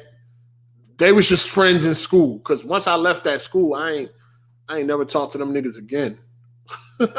So that was just like on some school shit. But yeah, I was in high school. I went to regular high school for fucking 1 month. And then I got sent to disciplinary school. And then while I was in that school, I had got locked up and I went to Glen Mills. I was up Glen Mills for 15 and a half months. So I could do a life behind bars for juvenile too. I was locked up a lot when I was a juvenile, but I ain't doing that life behind bars shit no more. I would just be fucking glorifying that shit now. But I could do life behind bars, the fucking prequel. All the shit that happened before I actually went up to the, to the big boy jails. But shit, I'm gonna be real with you. Juvenile was worse than being locked up with adults, man. Because as kids, we doing all types of dumb shit. Juvenile was wow. Talking about fight. That seemed like all you did in juvenile was fight. You know what I'm saying? When you went to the big boy prison, it wasn't like that. You know what I'm saying? You mind your motherfucking business for the most part. You good. Juvenile, it wasn't no mind of your business. It wasn't no mind your business. You just chilling. Nah, you getting these hands right away. As soon as you show up in this motherfucker, you getting these hands. Who this nigga? Where you from? You getting these hands. You got to fight first before niggas respect you. Then you cool. After you fight beat a couple niggas up, now it's cool. Now niggas fuck with you and all that. Juvenile was crazy. Blanket parties and all that shit. Niggas get fucked up at juvenile. Juvenile was rough. That shit was rough. I remember I didn't even know what a blanket party was until I got one. I was up Vision Quest CBDS. I think what unit was I in? Buffalo or some shit? I'm in the motherfucking TV room. I'm watching TV. I'm chilling. I ain't know nobody. I ain't know none of these niggas. A lot of them niggas had already been there for a while. They was all cool with each other. I'm sitting there watching TV, minding my business. You know what I'm saying? Minding my business. Next thing I know, a fucking blanket went over top of my head and I got beat the fuck down. That's all I know. I'm sitting there watching TV. Next thing I know, it went dark. I had all types of hands and feet being put on me. I'm like, what the fuck? That's when I found out what a blanket party was. They fucked me up, dog. I ain't do nothing to nobody. I ain't look at niggas funny. I was just there. I was new. I ain't do anything. I ain't say nothing to niggas. I think the only person I talked to was my roommate. You know what I'm saying? Dude I was in a room with, he was just telling me like what time we go to chow and all that type of shit. That's it. They call like what they used to call it. They called it like free time or something like that. I went into the TV room because the TV room was like in a room, you know what I mean, where there's no supervision at. It's just whatever. I'm sitting there watching TV. Fucking blanket went over my head from the back, pause. And next thing I know, they just start stomping me out, fucking me up. It's crazy. By the time I came out the blanket, I didn't see nobody. Shit was crazy. I went to breakfast. Nigga tried to take my cereal. No, he ain't try to take it. He did. This nigga, this big black gorilla looking motherfucker, dog. Big black, I'm sitting there because You used to be at you go to Chow, the motherfucking what was the chef now? I forgot that nigga name. He used to be like boom boom ox, all this fly shit. You've been to Vision Quest CBDS back in the 90s. You know what I'm talking about. We had Cheerios. I remember Cheerios. I'm sitting there. I'm about to eat my Cheerios. This big black. We were sitting at a table of 4. You know, like a. I guess you could say like a. You know how a table of 4 would look. You know what I mean? You know how a table of 4 would look, right? Like a cross, somebody sitting across from you, somebody sitting on each side of you, table of 4. He was sitting on the side of me. He was to my left. This nigga stuck his whole hand in my bowl of Cheerios. His whole entire hand. He stuck it, because this was before I put the milk in it, before I got a chance to put the milk in it. He stuck his entire hand into my bowl of Cheerios and took a handful, snatched it out my bowl, and put it in his motherfucking bowl. I couldn't believe it. I was about to fuck them Cheerios up too. I was hungry. Whole hand.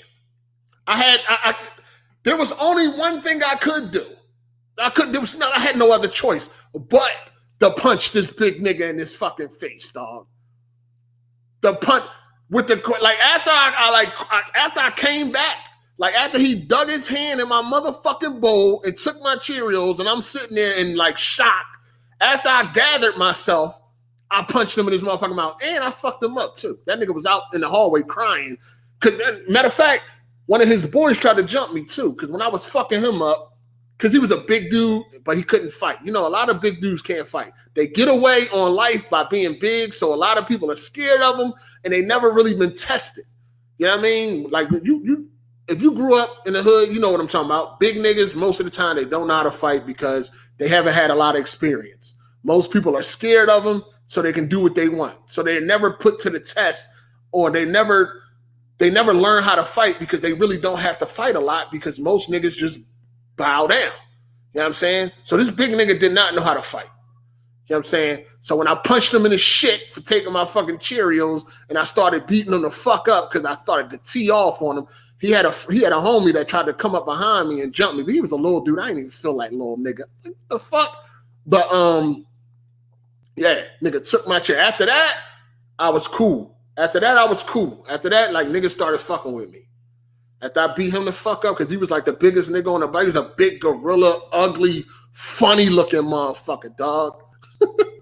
This nigga, like, when he fucking put his hand in my fucking bowl of Cheerios, he took all the Cheerios with one grip. Like, all of my Cheerios. I was like, what the fuck? I kept looking at him, looking at my bowl. I'm like, wow. I had to tee off on him. There was nothing else I could do. And that was a pivotal moment, right? Because if I did not do what I did, it would have been hell for me the rest of the way. If people sing, because everybody's singing it, if niggas seen this nigga sit there and take my motherfucking Cheerios and I didn't do nothing about it, it would have been, oh man, they would have been taking everything from me. They would have been taking everything from me. I had to, and I didn't really, he was a big dude, so I didn't really know how it was going to go, but I didn't care. Like, I never cared about like that type of shit. You know what I'm saying? I don't care if I'm a win or if I'm a lose, but I'm going to let you know that you're just not going to be able to do whatever you want to me. So I'm about to get this, I'm about to tee off. So I had to tee off on him. But after that, I was good, man. Ain't nobody fuck with me after that. I did get in some more fights because you still going to have, shit still going to go left, but like nobody, it was like no more bully shit, right? It's no more bully shit going on after you do something like that. After that, now it's just like you get in arguments, y'all talking about something, y'all get into an argument, next thing you know, y'all start fighting, y'all playing basketball, nigga hacking you too much, fucking you up, y'all start fighting. It was more fights like that. It wasn't fights just like, I'm gonna fuck with you because you knew or on some bully shit. You know what I'm saying? So, yeah, I had to fuck dude up, man. Nigga took my Cheerios. I seen that nigga a couple months later, too, because I had got out, but then I got locked up again, and I seen him and shit. And when he seen me, this nigga, he going like head nod to me like a, what's up? Get your nut ass out of here. You still remember that ass whooping, don't you? So he seen me, he gave me like, you know how black niggas do the head nod. He saw me, he gave me the head nod and shit. I'm like, yeah, all right. Yeah, you remember, take my shit now. That shit was crazy. For some Cheerios, nigga. I had to. You had to fight. Win, lose, or draw. Hickeys, busted lips, or scars. Don't matter. You gotta fight. If you don't fight, if I didn't fight at that moment, it was pivotal. If I didn't fight at that pivotal moment, they would have took everything from me. Every meal, they would have been taking my food, taking my cakes, taking my fucking dessert. You know what I mean? If I went to canteen, because that's what they called it in juvenile, canteen, it wasn't commissary. If I went to canteen, they'd have been taking my shit. Anytime we had snacks or any of that shit, they'd have been taking all that shit, dog. So I had to do what I had to do. Even if I thought I couldn't beat the nigga or whatever like that, I had to tee off, man. Had to tee off. Big black motherfucker took my motherfucking cherry. I wonder what he had now. He probably did. He maybe did. He might got life or something. It don't seem like he was gonna be one of them dudes to get his shit together. You know what I'm saying? Especially if he continued to do what he was doing. Nigga tried to bully me and take my fucking Cheerios, dog.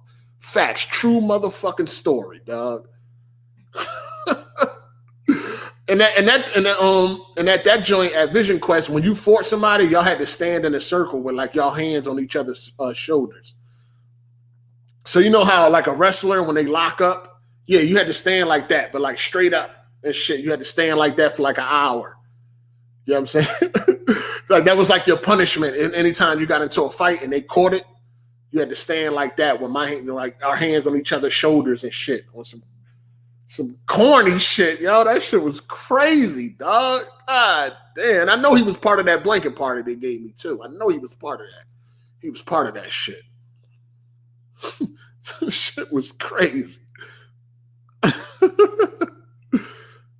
If it was Cinnamon Toast Crunch, would have stomped them out. Damn. Shit crazy.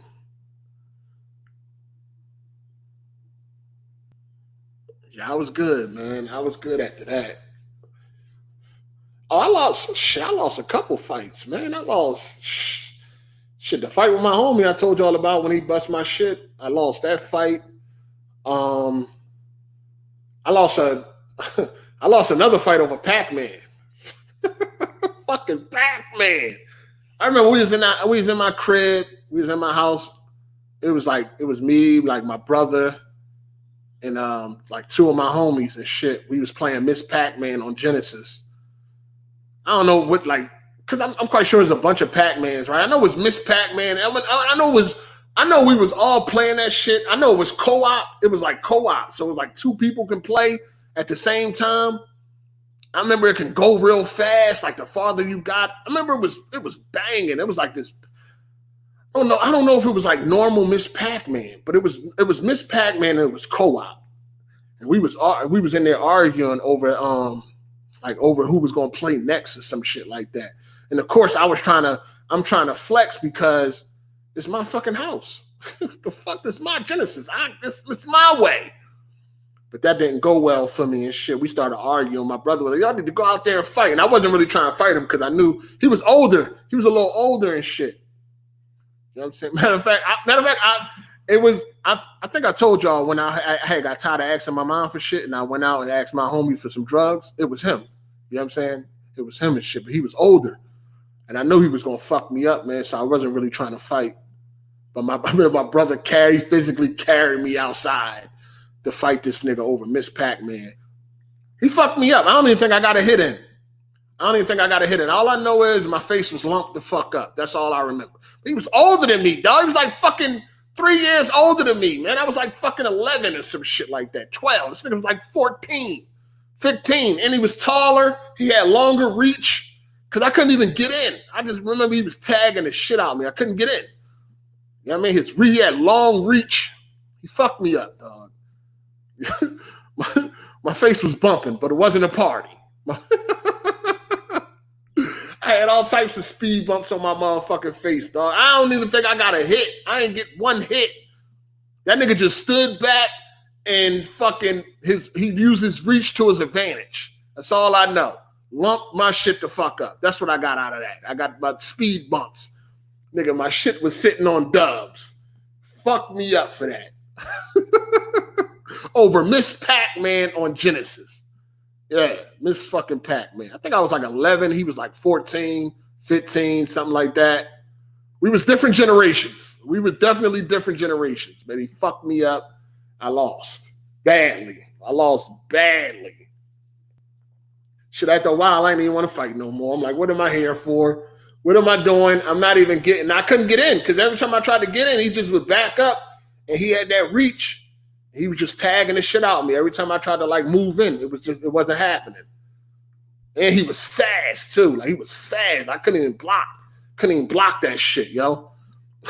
He was tall, fast, and he had reach. So I couldn't even get in. I couldn't get near him. Completely annihilated me. Completely annihilated me. Oh man. I was embarrassed for a little bit. I wasn't that embarrassed because he was older, so it was expected. He got me though. He fucked me up, man. Fucked me up. And you know what? Still the homie right now.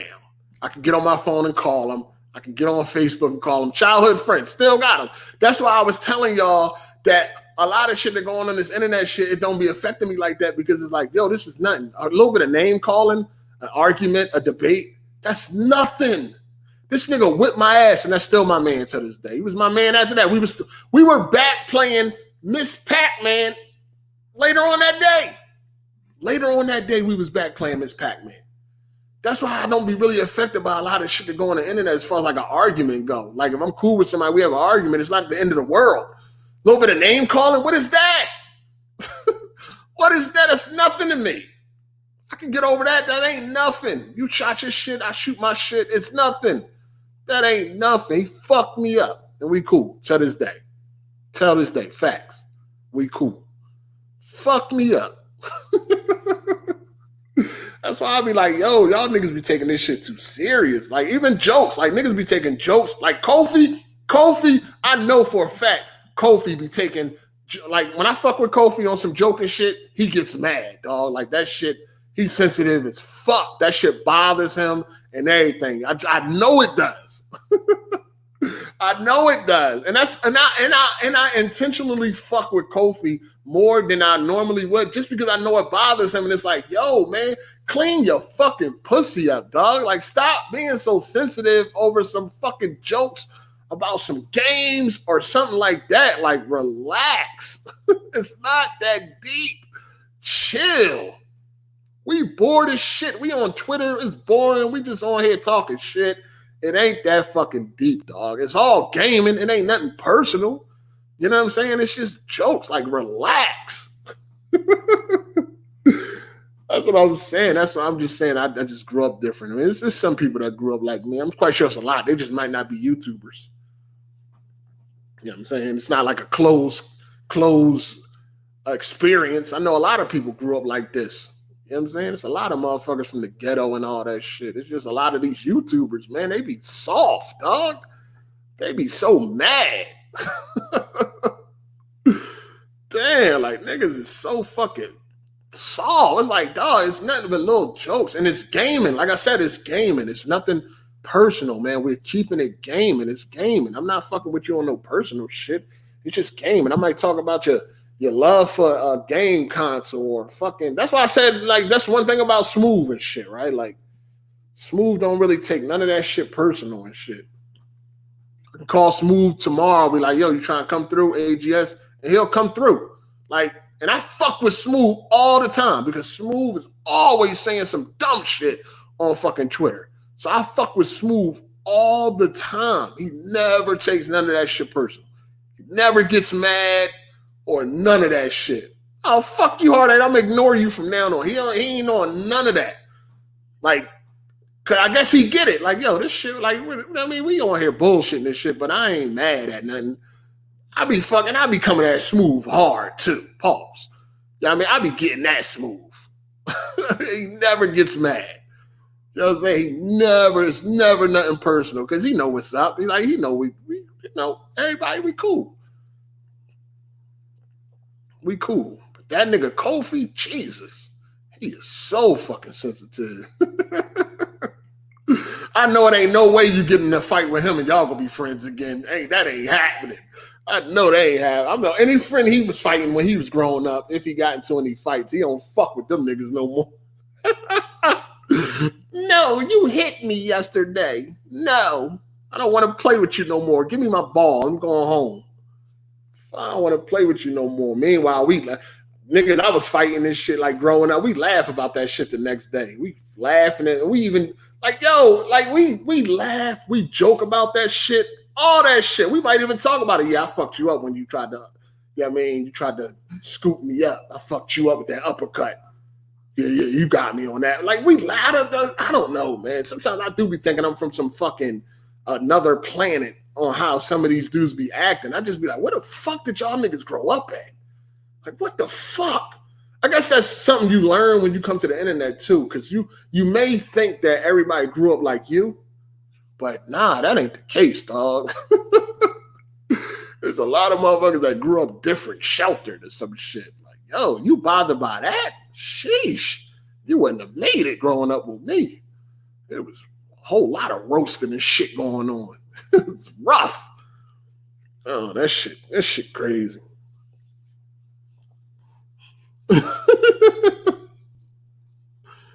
Oh man. Yo, how long I've been streaming? I feel like I ain't streaming so long. I just had to come through and fuck with. I ain't got nothing else to do anyway. I'm bored as fuck. Ain't shit to do. Can't go nowhere. Can't buy nothing. Can't do shit. What is there to do? Ain't really no games to play. I think I'm gonna download that Just Cause 4 because it was free on Epic Game Store, but we'll see how that turned out. I was even thinking about playing Resident Evil 3 on the PlayStation 4 just to play it on just something to fucking do. Even though I done beat that shit like fucking 3 times already, I was like, fucking, I might try to get the platinum on the fucking PlayStation or some shit. Just to have something to fucking do. It's like so fucking boring. I know I've been playing Battlefield, Battlefield 5. Yo, Battlefield 5 is fucking lit. I've been playing that shit. About to start playing Star Wars Battlefront 2 again. I gotta find something to do. A lot of games I'm playing, I already done played them a million times. Even like GTA. I've been trying to finish Red Dead 2 on PC. I'm at the end, but that shit keep crashing. I don't know what the fuck going on. No, it don't crash. It's like it's some shit going on in the game. Like, I don't fucking know. Maybe it could be my overclock. I haven't checked that yet. It could be my overclock. You know what I'm saying? Maybe the overclock is too high. Because sometimes when you overclock your graphics card, it might work in one game, but not the next. So maybe that's something I got to do. I ain't really giving much thought, but it's boring as fuck, man. David Hawk, if you like the video, like the video. Yeah, like that video, people. Yo, I've been saying Battlefield 5 was fire for the longest. No one believes me. I don't know what's people's problem with Battlefield. Now, it ain't the best Battlefield, but you can't sit here and tell me it ain't fun. Like, it's fun, dog. Like especially when you playing like Conquest and shit like that, and it be feeling like a real war going on. Like, it be banging, especially when you running through the map. It's like 8 of y'all running the same direction and shit. Y'all pull up on niggas. Yo, that shit be fire, dog. These niggas is crazy. It may have like a rocky start. It may not got like, it may, people got their complaints about it, but that shit fun, man. You could play Zelda. I tried, dog. I tried. Stream Shakiro. I don't have it, but Mel and Matt, that's who I share with on PlayStation. He got Shakiro for PS4. So I can play it, but I don't want to play it at 30 frames per second. And I want to get it on PC, but that price hasn't worked out for me. I know it's on sale right now for like $35. Nah, too much. Too fucking much.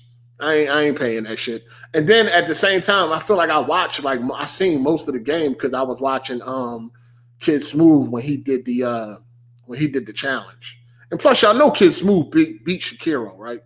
Sekiro, whatever you want to call it. Y'all know he beat it, right? So it's like, come on. If he can beat it, I can beat it. Shit, if BG beat it, Jack, I don't know if Jack Move beat it, but any games them niggas beat, I know I could beat. That's always my measuring stick too. Like if I know if you beat it, I could beat it. The fuck? It's just if I want to. But yeah, if I play Sekiro, it's going to be on PC, and then that price is too high for me. I can't do the $35. I really need that bitch to come down to about $9.99, and then we'll be good. At least you got a lady to be locked up with. Yeah, that's cool. She be getting on my damn nerves, but yeah, good games hold their value. It's gonna happen. It's gonna happen. I'm going to Philly soon. What places should I visit? Soon? When you going to Philly? Sometime this year? Shit, you might as well cancel all plans for 2020. But no, if you're going to Philly, and like I said, if this whole quarantine shit is over and you can actually go places, then you definitely should go to the Franklin Institute. You should go there. You should go to the Academy of Natural Science. That's fun. So the Franklin Institute, Academy of Natural Science. You should also, like, if you want to go to like a mall that's like really big, you should go to Neshannomy Mall. If you want to go to like an amazing movie theater, you should also go to the Neshannomy movie theater, because it's like one of the biggest movie theaters on the East Coast or some shit like that. Like crazy. What else you should do? You should go to Penn's Landing. You should check out Penn's Landing. You can go to the art museum if you into that shit. You can go there. You can go to the Betsy Ross house if you care about any of that.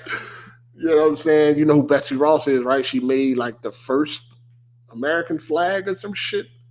You can go check out the Liberty Bell if you care about that. But no, if you really want to have some fun, I say definitely you got to go to the Franklin Institute. You got to go to the Academy of Natural Science.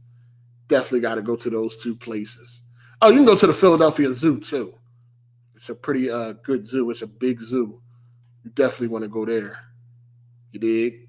But if you want to do some shopping, you can go to the Neshannomy Mall. Fire.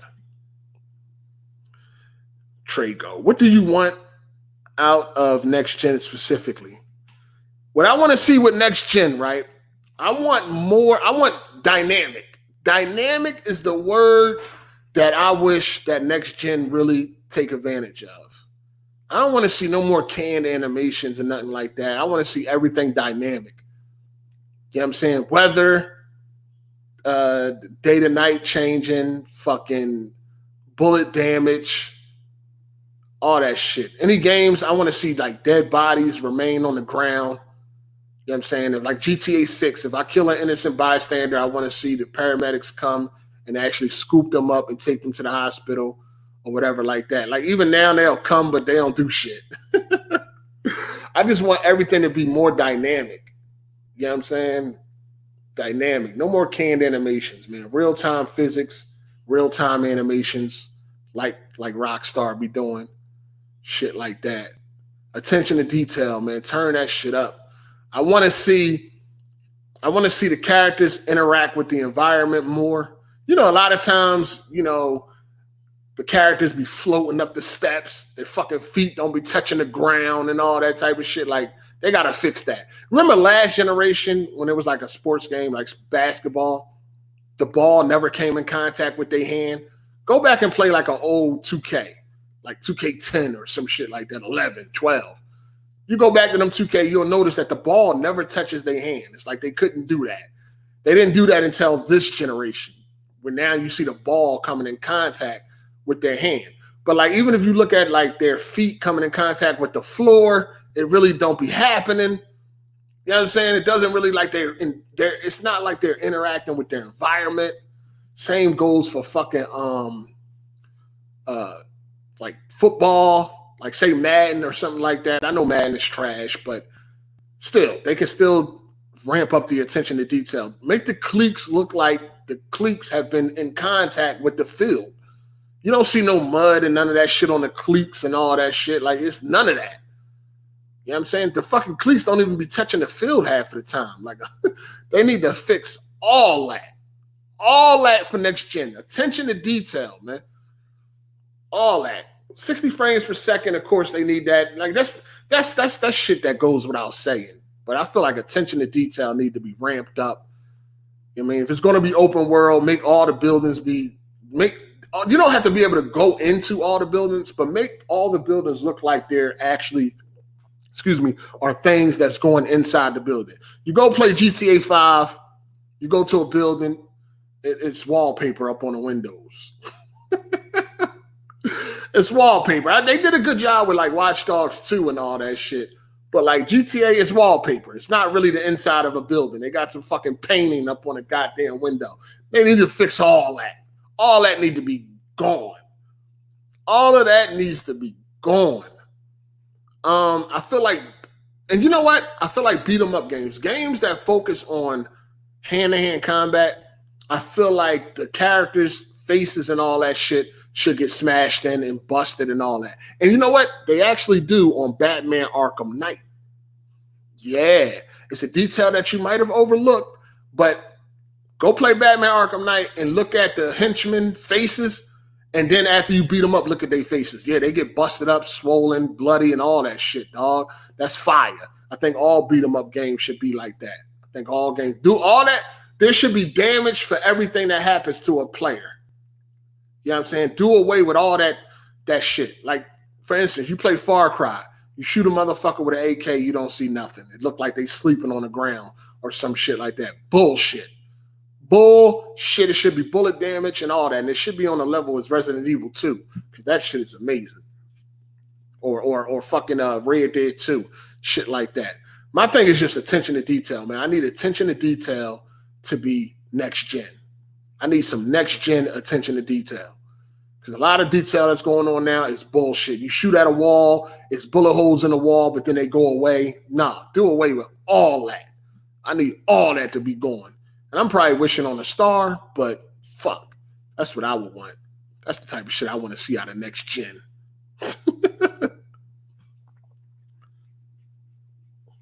That's what I want to see. Kratos had gallons of blood on him in God of War 3. Facts. That's a fact. I definitely want the AI to be better. Check Steam, Hard8. Oh, man. What the hell you done did? My God. Let me see. What you done did. I definitely want... I just want more attention to detail, dog. Like, everybody worry about like frame rate, everybody worry about resolution. All of that is good. But if the attention to detail is not there, man, it really takes me out of fucking games, dog. It takes me out of games, man. It really does, man. Oh, man. Shout out to, who was that? That's Keop, Kyle. Shout outs to Kyle, man. He just gifted me Shakiro. Shout outs to you. Appreciate that, player. I'm definitely going to get to it one of these days. I'm going to get to it, though. Your money will not be spent in vain. I'm going to get to it. I'm going to beat it and all that shit. Appreciate you, player. But, yeah, that's what I want. I want more attention to detail. Everybody will be focused on the wrong shit. I want more. I want real-time physics, real-time damage. I want real-time bullet damage, all of that shit. Even when it comes to, like, basketball games like 2K, I want real-time sweating and all that shit. I want the jerseys to look like they sweaty. Everything. I just want real-time shit, man. If you could show sneakers that's cuffed up because a motherfucker done stepped on your foot and all that fly shit, I want all that. Real-time physics, real-time animations, all that shit. That's what I want. I don't want to play a car game that don't have no car damage. Shooting game that doesn't have no bullet damage. That shit is garbage. That shit takes me right down. You know what? I downloaded. I'm bad. It's bad. It's bad. Look, I downloaded Assassin's Creed Syndicate because it was free, right? It was free on the Epic Store through Ubisoft. Now, I beat Assassin's Creed Syndicate on the PS4. I never played it on PC. So I downloaded Assassin's Creed Syndicate for PC. I started playing it, and I was at a part where I was outside and it was raining, and I was the girl, the female, and her clothes did not get wet. I turned it off. I turned it off and I uninstalled it immediately. I said, hold up. They don't get wet in the rain? What the fuck? No, I couldn't do it. Turned it off. Turned it off. I'm not interested. I don't want to play it. Ain't no way I'm going to be standing in the fucking rain and my body and clothes is fully dry. I can't do that shit no more. I turned that shit off and uninstalled. I turned it off and uninstalled it. Yeah, that's how bad it is when it comes to attention to detail. Yep, that's how bad it is for me. Turned the shit off and uninstalled it. Do I like Atlanta? I don't live in Atlanta, sir. I've been down there. I ain't really all that, but I ain't really did much to be able to give you an assessment of Atlanta. Shout outs to Almighty Moreland. Shout outs to Almighty Moreland. He said, did you review Ozark Season 3 yet? I had to dip out for a minute. Nah, I haven't watched it yet. I have not gotten to Ozark yet, man. I need to, though. I haven't gotten to it yet. I was too busy watching some Star Wars shit. I ain't get to it yet. I definitely got to, though. I got to. They be shadowboxing and animations for Syndicate. Yeah, I started it up. It was pouring down rain. It was like a mission, too. It was pouring down rain, and my character was completely dry in the rain. I said, what the fuck? It looked good, 4K, max settings, 60, all that was cool. It was pouring down rain, and my character was completely dry. I turned the game off and uninstalled it. I said, I'm not playing this shit. I'm not playing it. Yeah, Far Cry 2 definitely had some good physics, and I never beat it. I was going to buy that on PC too. I plan on playing that game on PC. Ozark is boring. What? Season 1 and 2 is fire. Season 1 and 2 is fire for Ozark. Heart 8, have you seen Code 8? Yes, I did watch Code 8 on Netflix. I think I tweeted it out. I told people to check it out. I don't think it's garbage. I won't say it's garbage, but it's worth a watch. Because I was just on Netflix. And I'm like, yo, what the fuck is this? And I think I looked at a trailer or I read the synopsis. And I was like, oh, this shit looks interesting. And I thought it was going to be better than it turned out to be. I wouldn't say it's garbage, but it is definitely worth a watch. And it's probably something I won't watch again. So, yeah, it wasn't that great. It's okay. It's worth a watch. So if you've never seen Code 8, it's on some, I guess you could say some mutant type of shit, some X-Men type of shit. Motherfuckers got powers. And, of course, the people without powers, they jealous. But, it's worth a watch. But, it's nothing amazing. Definitely worth a watch. All right. It's cool, but some episodes are boring. Okay. I can give you that on Ozark. Hey, where did you go to get your PC games from? Man, I get them wherever, man. CD Keys, Green Man Gaming, G2A, whatever game I want and it's the cheapest, I go wherever it's the cheapest. And they're they are trustworthy. You know what I'm saying? Wherever I go is the cheapest. Like I got Resident Evil 3, I got that from Green Man Gaming because it was the cheapest. It was $45. It was $45, and that was before the game even came out. So I pre-ordered it for $45. Yeah, so Green Man Gaming. But yeah, anywhere that's real. Shout out to Vastin Parker. He said, Hard8, you were talking about games to play. Streets of Rage 4 drops on the 30th. Might be something to blow a day or two during quarantine. Yeah. I definitely I want to play the game, but I'm not hyped for the game. And somebody said it's on Game Pass, so I think that's the way I'm going. I think I'm going the Game Pass way. Yeah, I think I'm going that way. So yeah, I'm gonna play it. I'm gonna play it. I may live stream it since it's 2-player co-op. Shit, you know what? I might hit Jack move up and see what he want to do with that joint. I may hit Jack move up because he got a PC that can handle Streets of Rage, I'm sure. So, yeah, he got a PC that can handle Streets of Rage. I'm quite sure. He got a laptop. I'm quite sure his laptop can handle that game. So I'm definitely going to I might hit Jack up and see what he want to do on that joint so we can co-op that shit. Did you finish Days Gone? Yes. I finished Days Gone. The game ain't nothing but a big-ass fetch quest. But the hardest part about that game for me was the performance. The visuals and the performance was like the hardest part. It was terrible. The performance and the visuals is terrible. Like, that's a game that if it comes to PC, I will gladly buy it because I want to support and let Sony know. And also, I would play it again on PC. If I could play that game at 4K 60, that game would probably be a lot more enjoyable. Yeah, it's a big ass fetch quest, but I like the car. I like the motorcycle. I like some of the combat. I like the hordes and all that. Like, at first I didn't really like the game, but once I gave it a chance and I played it again, it wasn't bad, man. I was cool. It's a big ass fetch quest, but I had some fun with it. But the thing that held me back from really enjoying it like I probably could have, it was the performance and the visuals. Like, it's just not a good looking or good running game. It's horrible in that department.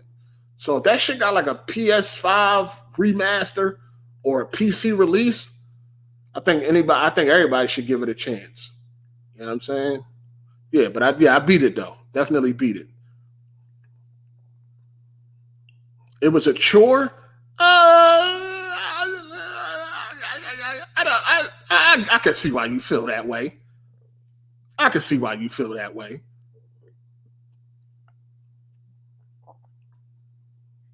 Yeah, I could definitely see why you feel that way. I'm not gonna knock you for that. Hard8, what you think about Star Wars or Battlefront 2? I think I like Battlefield. I like Battlefront 2 from the beginning. You know what I mean? So it's much better now. Like, Star Wars Battlefront 2 is fire and is one of the best looking games this generation, especially on PC. It's amazing. Like Star Wars Battlefront 2 is top 5 graphical games of the generation. Like, that shit is beautiful. Fucking beautiful. In fact, I fired it up on PC after we watched the Star Wars movies and shit, and I was showing Miss Hard8. I'm like, yo, look how it looked and shit. She was like, damn, that look crazy. Look just like the movie. It looks beautiful. Like, you definitely should be playing Star Wars Battlefront 2 multiplayer. If you feel like you bored, you ain't got nothing to play, that shit fire. Shout outs to Opinionated Junkie. Tiger King for the win. I have not watched. I'm not interested in Tiger King at all. I'm just not interested. Shout out to PJ Too Hot. He says, sup Hard8. After playing at 120 hertz in G-Sync, how big is the difference from 60? Just bought a new monitor with G-Sync and 144 hertz. Man. So I think it was about a week ago. I got on going to 30 frames is the real. That's bad. I got on God of War PS4, and that shit literally gave me a headache. Like, it gave me a headache. Going from 120 to 30 frames per second. Oh my God, dog. Like, it is so choppy. And not only that field of view, that shit gave me a headache, yo. I had to turn the fucking game off. I had to turn it off. Going from 120 to fucking 30 is crazy. Now, when you playing multiplayer at 120 or higher, and then you go to 60, it feels very sluggish. So you got 144. Once you go back to 60, like on a multiplayer game, if you choose to do that, dog, you ain't gonna be able to play. That shit feel like you running in quicksand. Once you go to 120 and higher, and then you try to go back to even 60, it's gonna feel so stiff. but it's still playable, especially like a 60 frames, because I still do 60 on single player games. Like when I was playing Resident Evil 3, I was playing that at 4K 60 max settings. That's fine. You know what I'm saying? But multiplayer, I can't play multiplayer games. I struggle at 60 frames per second multiplayer games. Like it's something that I got to get used to again. Like, because I still play I be playing Battlefield 5 on PlayStation sometimes. If I don't feel like getting on the PC, I just get on PlayStation and I try to play like Battlefield 5. It's like I can't fucking aim. I'm just all fucked up. It's all stiff. I feel like I can't move. Feel like I'm running in quicksand and shit. It's crazy. Like it's very difficult to play 60 frames multiplayer. Yeah, once you got that 144, man, you about to be like, damn, this shit is so smooth. It's nice. 30 frames per second is so fucking choppy. You'll have a fucking headache. Play at 120, 144, 165, and all that shit for a while. And then go try to play a 30 frames per second game. You're going to damn near throw up. Shit. Yo, that shit had my stomach. Yo, I was fucking sick. I said, oh my God. I had to stop playing this shit. I play at 4K 120 for single player, 240, 1080 for multiplayer. Damn, I know that's good. That 240 probably feel amazing. I know that 240 feel amazing. Bloodborne 30 was terrible. Yeah, that shit terrible, dog. From 130 to 60 is bearable, but 30 is unplayable. It's bearable. It's bearable when it comes to single player, but multiplayer, nah, fam. That shit is the worst. Yeah, I know 240 probably crazy. Have you gotten around to see The Last Jedi? Yeah, I seen all the Star Wars. All the Star Wars is wrapped up. The Last Jedi was like it was okay. It all the whole series overall is okay. Nothing amazing. I'm not invested in the Star Wars like that, so I know people say The Last Jedi is the worst Star Wars movie they ever seen, but I felt like it was just like the rest of them, except like Force Awakens and Revenge of the Sith. I noticed some games break when you try to run at 60. Damn. Looking forward to it. Yeah, you're going to enjoy them high frames. What's my thought on dual cell TVs? I haven't really looked into them that much. You know what I'm saying? I haven't really paid attention to them that much, so I can't really give you an opinion on dual cell TVs. I feel like I've been live streaming for a long time. I know I haven't been really live streaming like that, but I feel like I've been live streaming for a long time right now. What we pushing? We got to be pushing like 3 hours. I gave y'all a motherfucking podcast out this bitch. What is we pushing? How long ago this shit started? 3 hours. Yeah, damn. Yeah, I'm about to get the fuck out of here. I thought I'd give y'all some time since I ain't been around other than the podcast. You like Resident Evil 2 or 3 remake more? I like 2 better.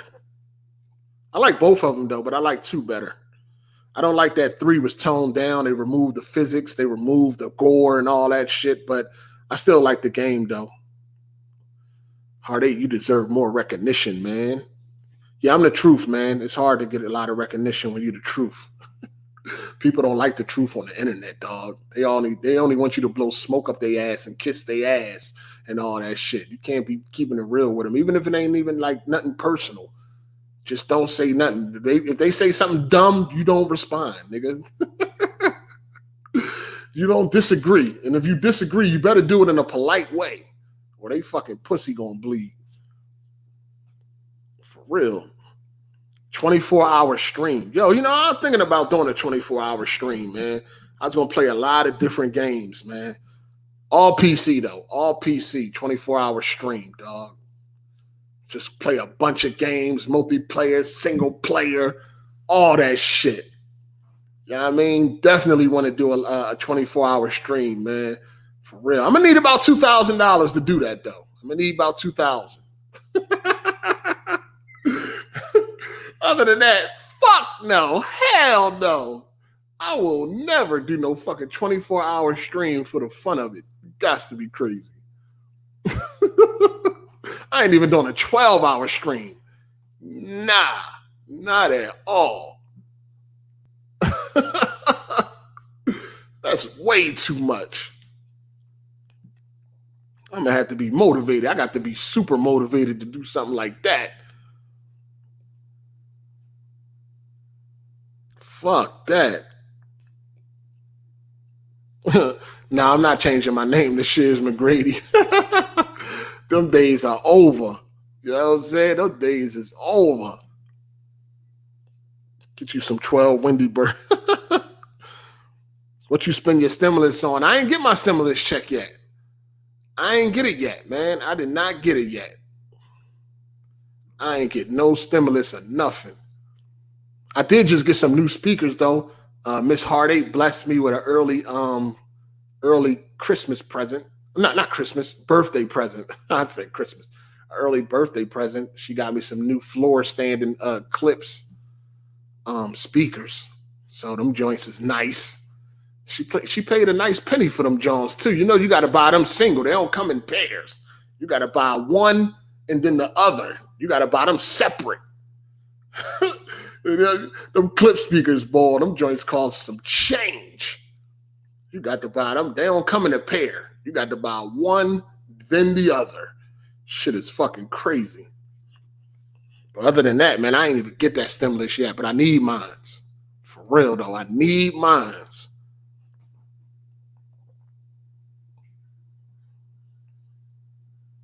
But anyway, I'm about to get the fuck up out of here, man. Shout out to y'all for coming through. Make sure y'all hit the like button. You dig? Shout out to all the support, all the super chat supporters. Shout out to all the Patreon supporters, everybody that support. Make sure y'all check out AGS Podcast tomorrow at 4 p.m. EST. So make sure y'all check that out. We definitely gonna be here. I'm not sure who the guest is, man.